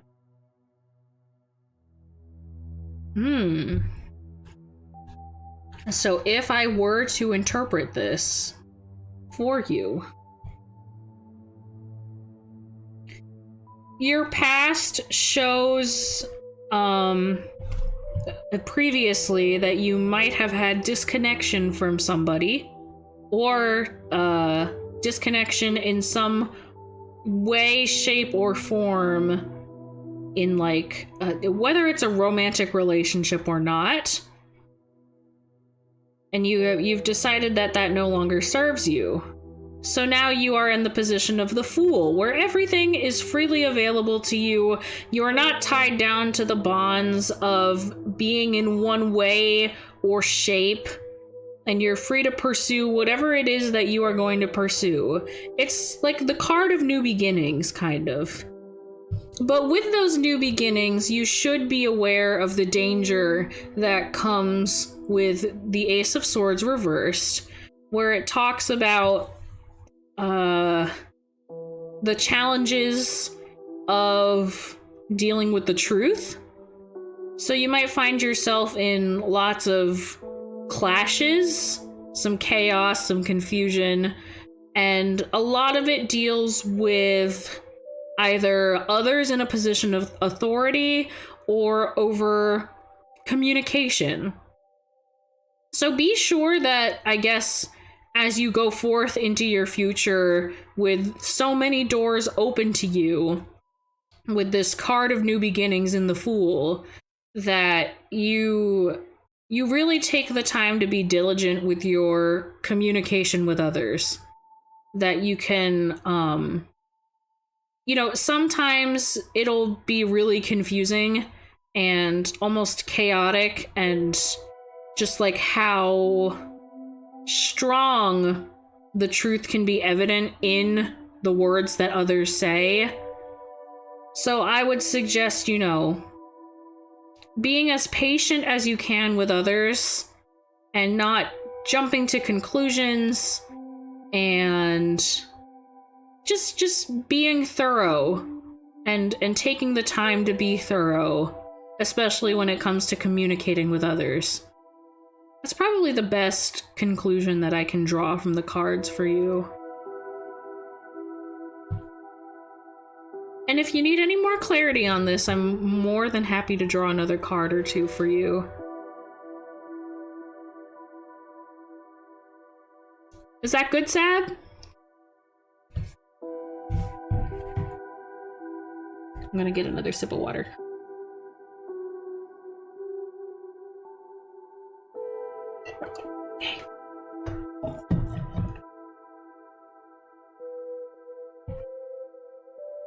Thank you so much for this great reading. You're welcome! I'm more than happy to do more readings like this in the future. This is really fun. Alright, is there anybody else floating around in chat that would like a reading? I know, Zarya, you've been here the whole time, but I wasn't sure if you would like a reading or not. And then I know, Greed, you're hiding around somewhere, right? Did you want a reading? I'm getting a little tired, though, so that I might have to cut it off there. Might do more readings at another time.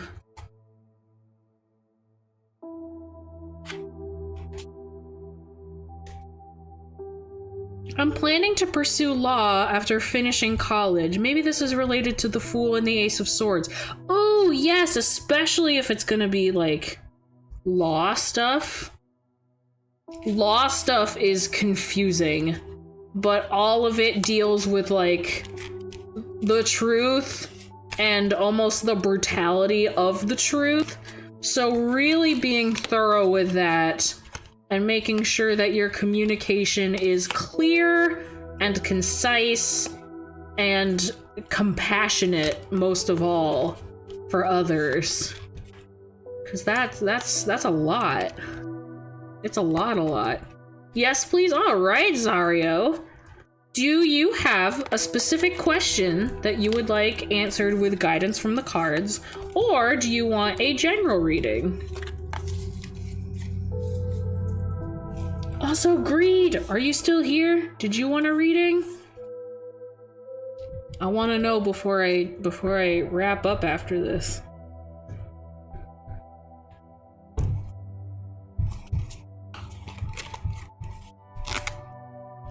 A general reading for me? Sure thing! Man, I gotta do this more often, huh? You guys are gonna want me to do this a lot.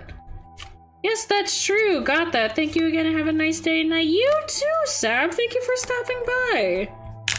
A general one, but only if you feel like it. I got you, Greed. I got you. Don't worry.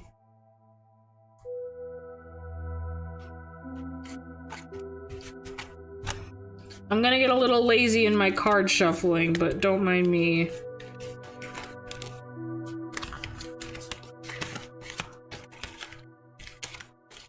I think it'll still be plenty shuffled enough.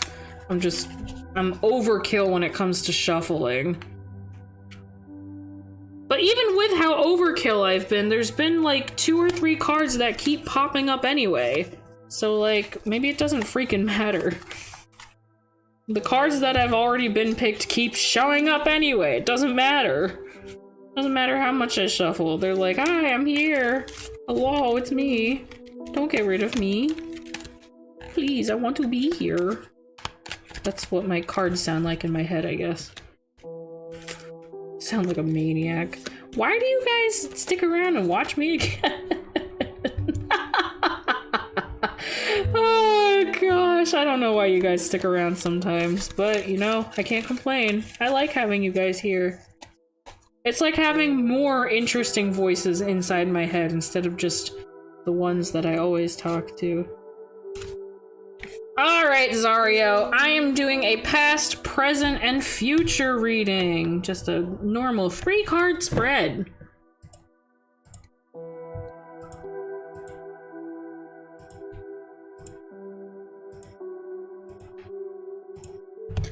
Alright, your past is the 10 of Cups. Your present is the Queen of Pentacles reversed. And your future is the 10 of Swords. Girl, if you don't get your ass out of here! Oh my god. Okay. Okay. Here, hold on. Let me get the cards up on screen and then I'll read them. Oh no. Okay.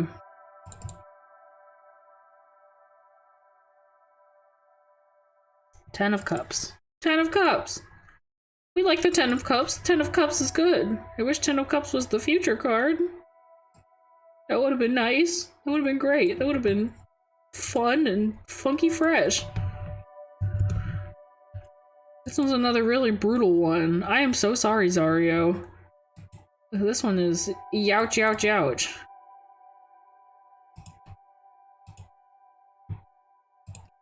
Alright, that's the Queen reversed.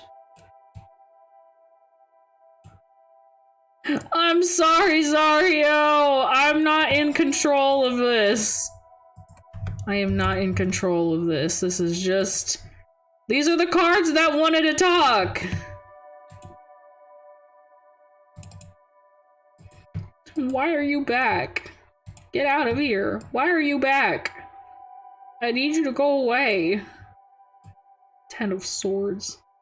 You bitch-ass motherfucker. What are you doing here? I blame the cards. There's no one to blame but the cards. Okay. Let me read this for you. Okay. Your past is symbolized by the Ten of Cups. Ten of Cups symbolizes inner happiness, fulfillment, and dreams coming true. To see the Ten of Cups is to indicate a true emotional fulfillment, one where the lonely self-satisfaction of the Nine of Cups is shared with others to create a true sense of community and family. It is the crystallization of the innocent will of the Ace of Cups. After learning how to love oneself, the Nine of Cups matured into the Ten of Cups, which at its core about how true happiness stems from forging authentic bonds and connections with others. This card is most associated with a sense of happily ever after, of family, of lasting harmony, and peace. Can I do a redo? I mean, I think the cards are gonna get even more angry if you try to do a redo. What I can do is try to add on to it a little bit. I'll add another card to your spread. I can do that. That's something that I can do. Let me scoot these around a little bit. Make room for another card. So this is going to be past, present, future. No, I'm not doing a redo. Because otherwise I know that the next time I try to pick up my deck, it's going to be mad at me. I'm not getting that bad juju. I'm going to grab you a fourth card, and the fourth card will be guidance on how to avoid whatever it is that's going on. Okay. Okay, yeah. Okay. It's a Seven of Cups. Okay, yeah, we can do that. This is okay. We can manage this. We can manage this. We got this. Okay. Let me continue with the reading. So your present is the Queen of Pentacles reversed.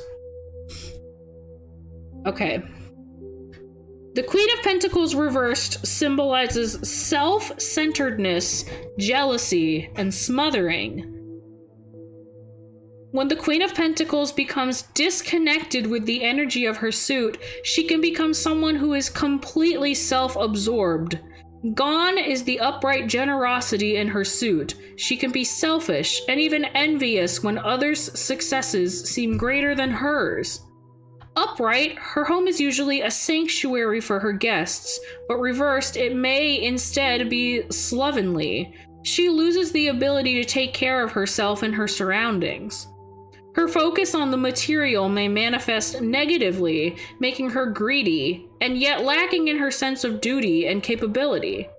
How can she ground herself again? How can she re-enter the sacred relationship she naturally feels with the earth and all its living creatures?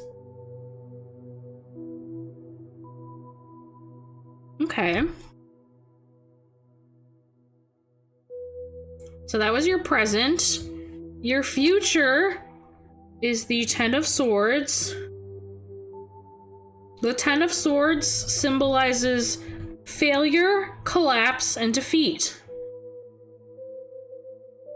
The tale of the Suit of Swords is a powerful metaphor, one that ends in tragedy. The swords are a symbol of the intellect, of intelligence and logic, and yet we find the final culmination of the suit a complete and total defeat of the spirit. We must realize that the swords are a weapon that can have immense potential for destruction or for good. The story as it unfolds from the Ace to the 10 is one where an untrained individual who uses this weapon for faulty choices and spends an entire lifetime attempting to run away from the power of the swords. This person believes the swords are external to him when they are a part of him, and when they inevitably return, he once again suffers. His pain is not the pain of circumstances usually, but the pain of fear, of anxiety. After the hopelessness of the Nine of Swords, what could have happened? Were you overwhelmed by the pressure, or did you take the final sword upon yourself and admit defeat? Where do those swords come from exactly? Well, if you look at the other sword cards that are part of the deck, the Ace of Swords kind of starts off the destiny as like you are seeking the truth. And by the end of it, in your pursuit of seeking the truth, you come to a rather grave ending. To the point where, like, you're trying to, like, disconnect from the truth. You no longer want the truth, but the truth will always be a part of you. And you will either find yourself coming face to face with it and having that grave kind of end, or accepting it and still having to face it at the very end. But again, your future's not set in stone. This doesn't necessarily have to be the case. Something that could help you is the Seven of Cups. The Seven of Cups symbolizes searching for purpose, choices, and daydreaming. When we're given complete independence, we are presented with a dizzying array of choices to make. These choices may lead to paths that are both wondrous and terrifying, but we do not know until we take the path. There are some fundamental questions that we must start asking ourselves in order to choose. What is it that our true purpose is? Why would we choose to go down one path versus another? Which of these paths can lead to joy and which to destruction? Contemplate each of the options that are laid in front of you, but beware of the desire to procrastinate and daydream to avoid the work of knowing yourself. Okay. So if I were to interpret the reading that we've had here, previously you have been in a position where you have had emotional fulfillment and prosperity, and you've been living a happy life. As of right now, you may find yourself in a position where it lends itself to greediness and maybe even isolation from others. There's a disconnect between you and the natural world, and you no longer have that balance in your life. If you were to continue down that path, if you were to continue holding greediness in your heart and no longer sharing with the world and connecting with others, you're gonna have to be faced with that truth. And it's not gonna be very pretty. But something that might help you along that line is seeing a search for what your purpose is. Figuring out what it is that you want to do with your life. And not spending too much time just daydreaming about, oh, it would be better if this happened. Oh, wouldn't it be cool if I did this or did that?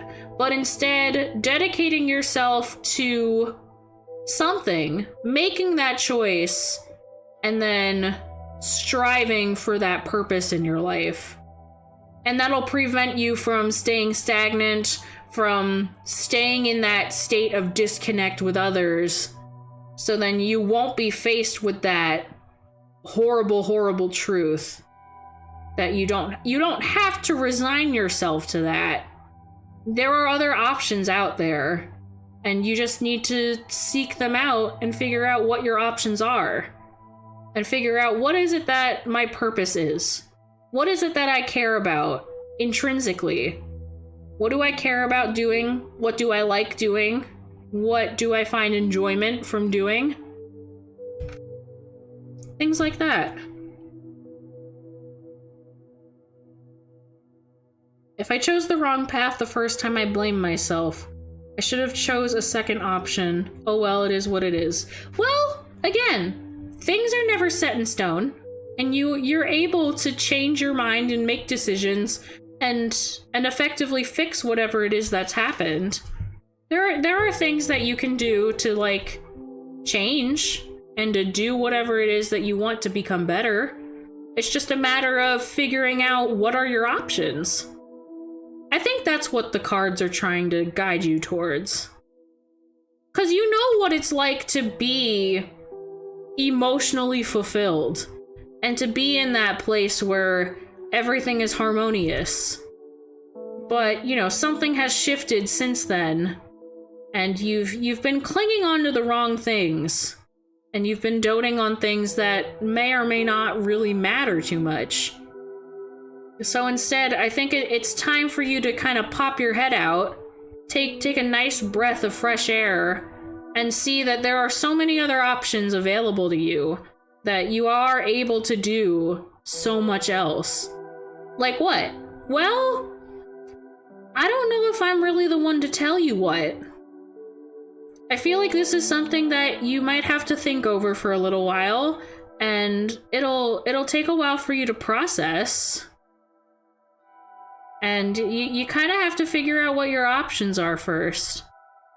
I don't personally know your situation well enough to provide guidance just based on that, but you know, there is a possibility. You just have to take the time and do the work.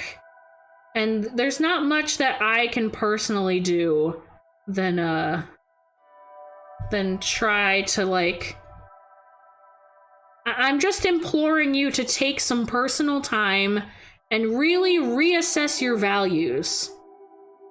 Just reassess, what is it that's important to you? What is it that you care about? What is it that you like doing? And just taking that time to figure that out, more or less. Better than my upside down tower. We're not gonna talk about the tower. We're not gonna think about the tower reversed. We're not gonna think too hard about that. Okay. Greed, it's your turn, buddy. We're gonna do a reading for you, and then I'm gonna call it quits for the night, because I am tired. I want food. I want a nap. I want to put my feet up. That's all I want.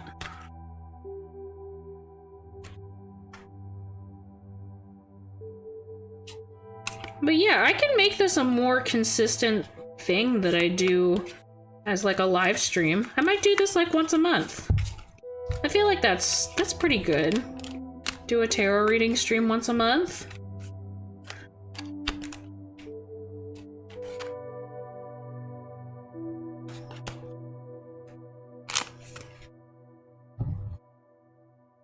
Honestly, those swords are not helping me, and the Queen of Pentacles too. Well, I mean, you can take with you the advice that you feel is applicable to you.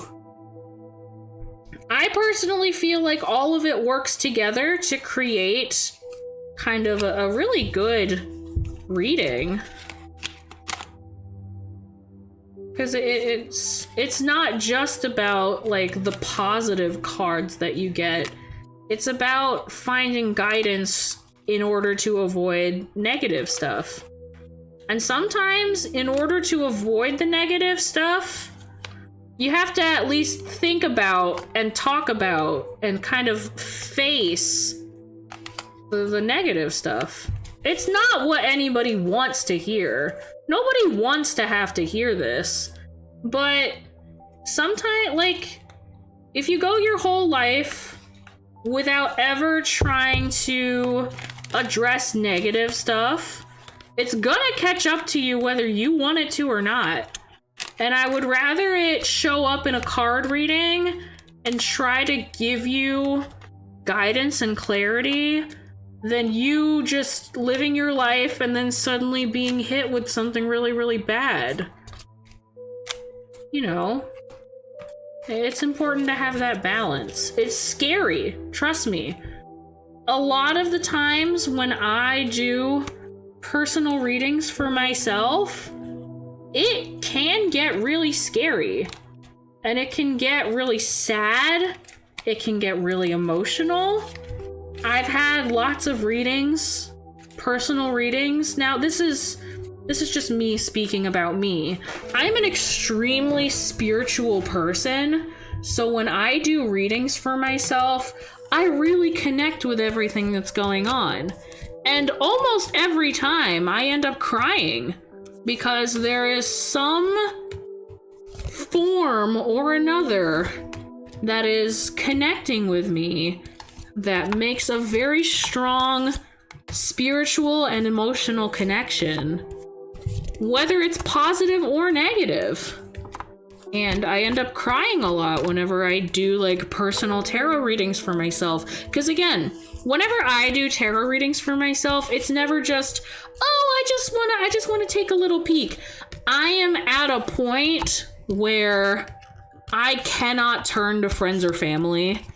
I cannot turn to another person to ask things of.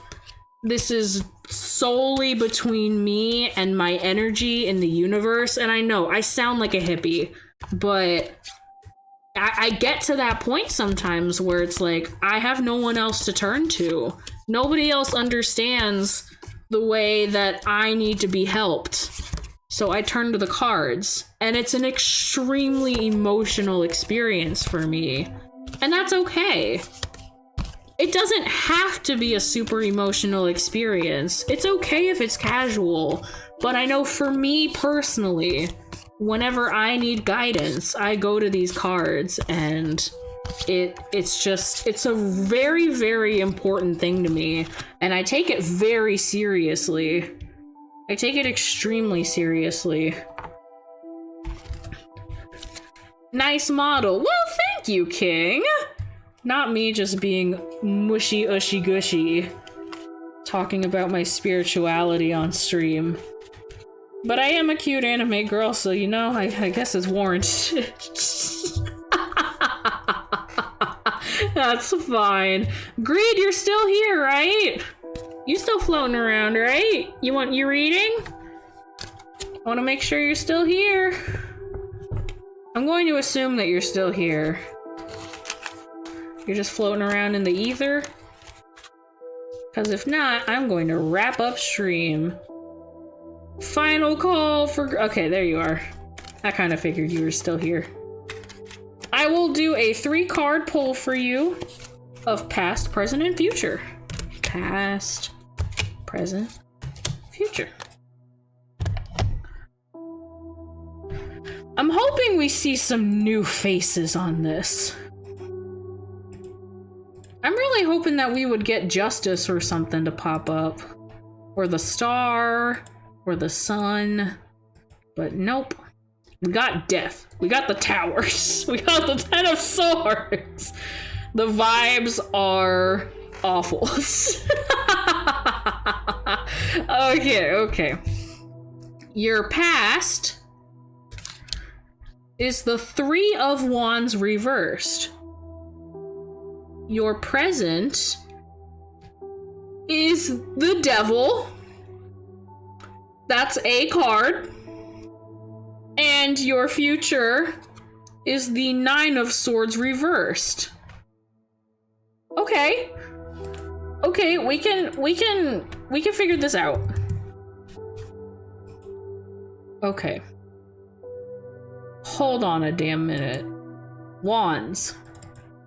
3 of them.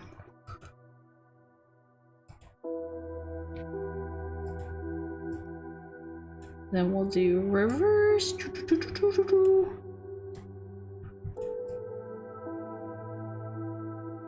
3 of Wands reversed.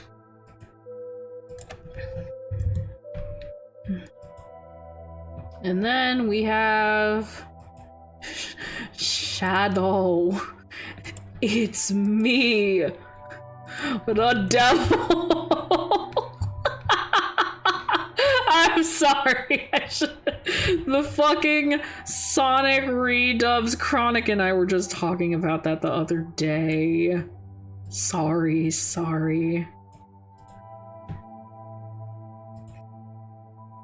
And then 9 of Swords reversed.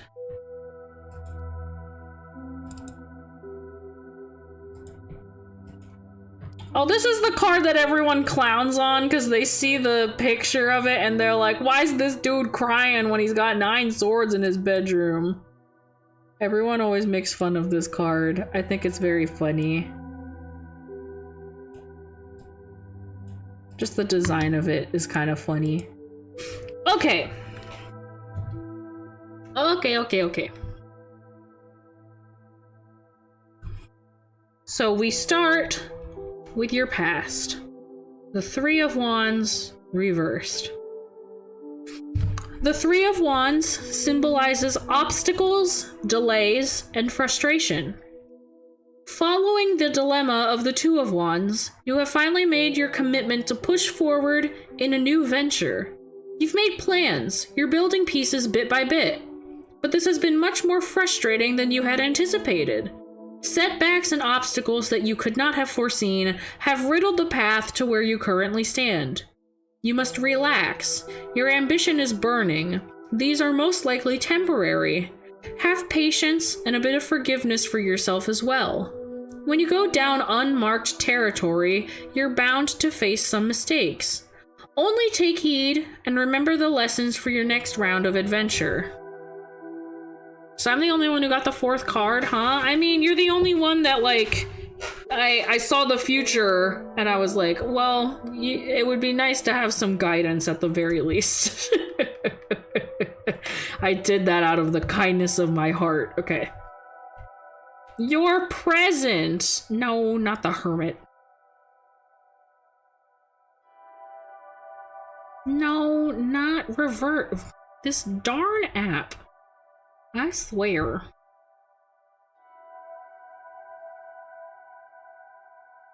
Okay. No. Devil. Okay. Your present is the devil, symbolizing excess, materialism, and playfulness. A playful creature, the devil dances in the realm of shadow. He delights us with earthly pleasures, distracting us from our higher purpose as humans. Without even realizing, we become enchained to these material excesses, and like an addiction, we seek more and more. Giving yourself time to revel and enjoy the pleasures that life brings can be healthy, but you must always be conscious of the larger picture. Okay. And then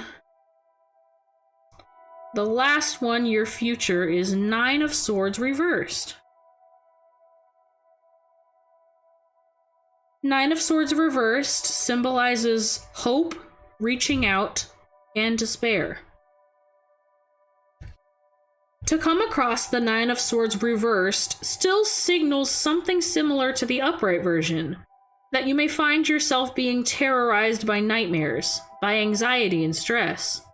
Some trauma from your past is coming up, and you find the grief of unresolved issues overwhelming.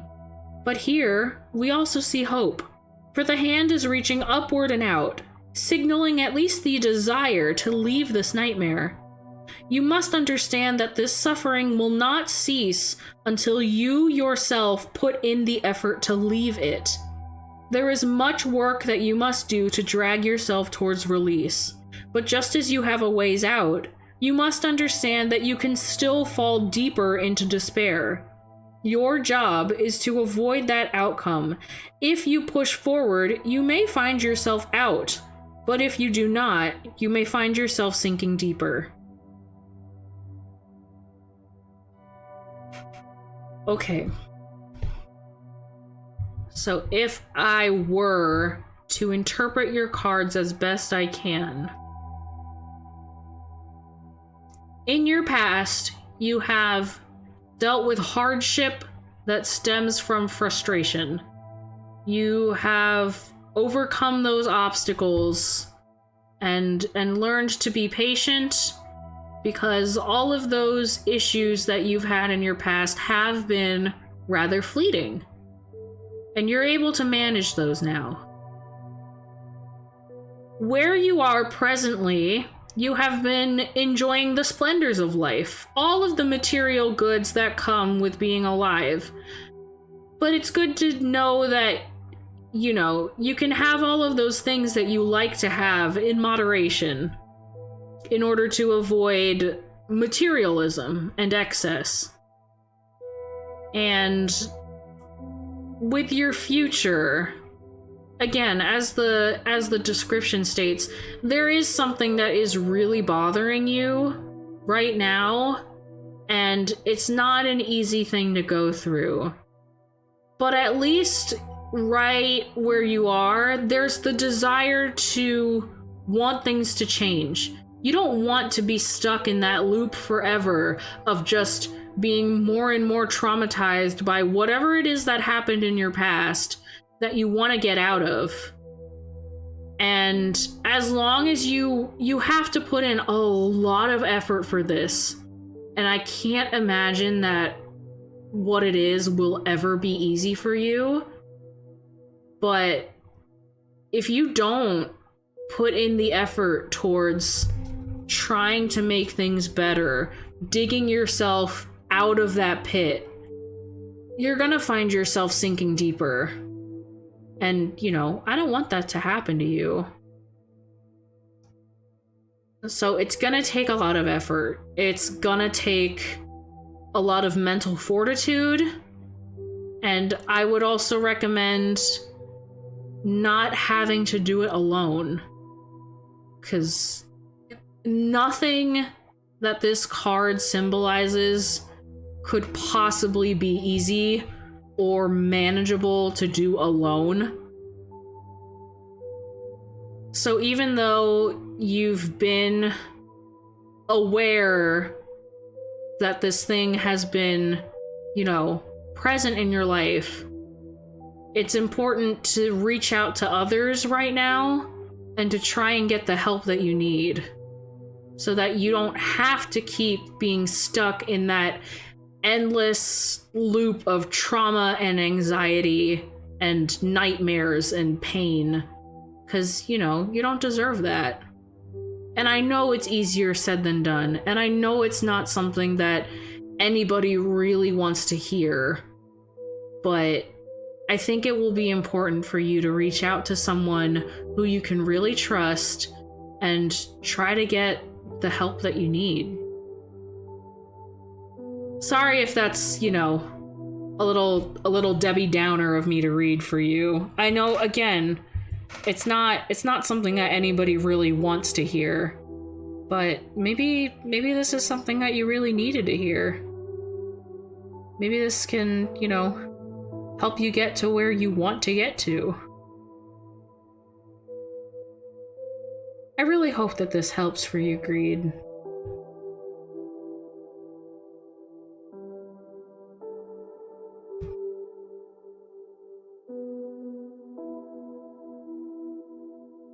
Okay.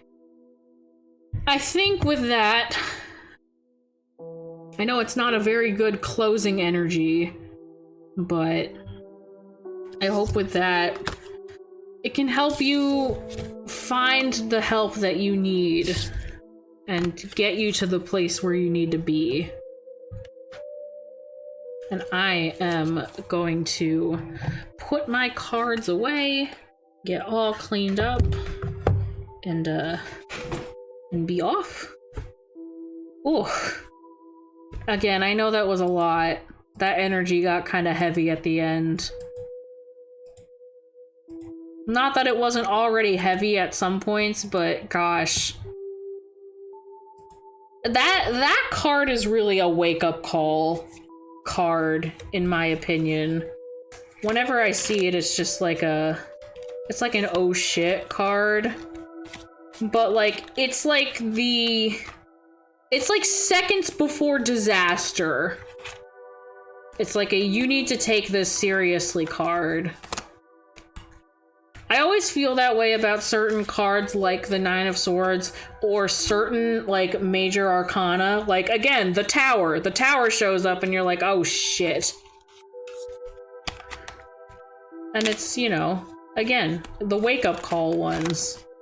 Like, hey, get your head out of your ass. Because sometimes it'll say shit like that and you're like, yo, what the hell? Leave me be. What have I done to you? Well, thanks for reading my card choices. You are very welcome, Zario. I'm glad that I got to do this as a stream. This was really fun. I love doing this. This really, like, reading tarot cards really means a lot to me. As I've stated before, like, this is my, like, strongest spiritual connector.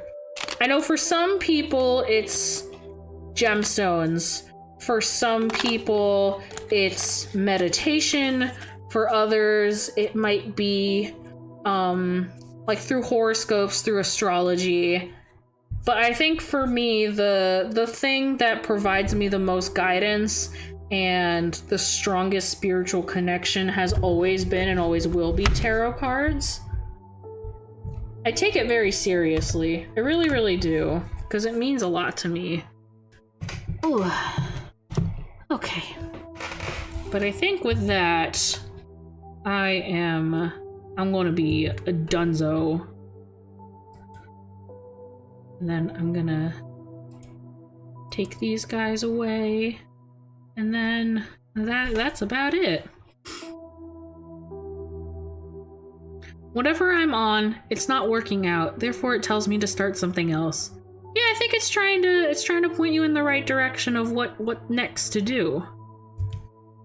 Alright, I'm gonna stop the music too while I'm here.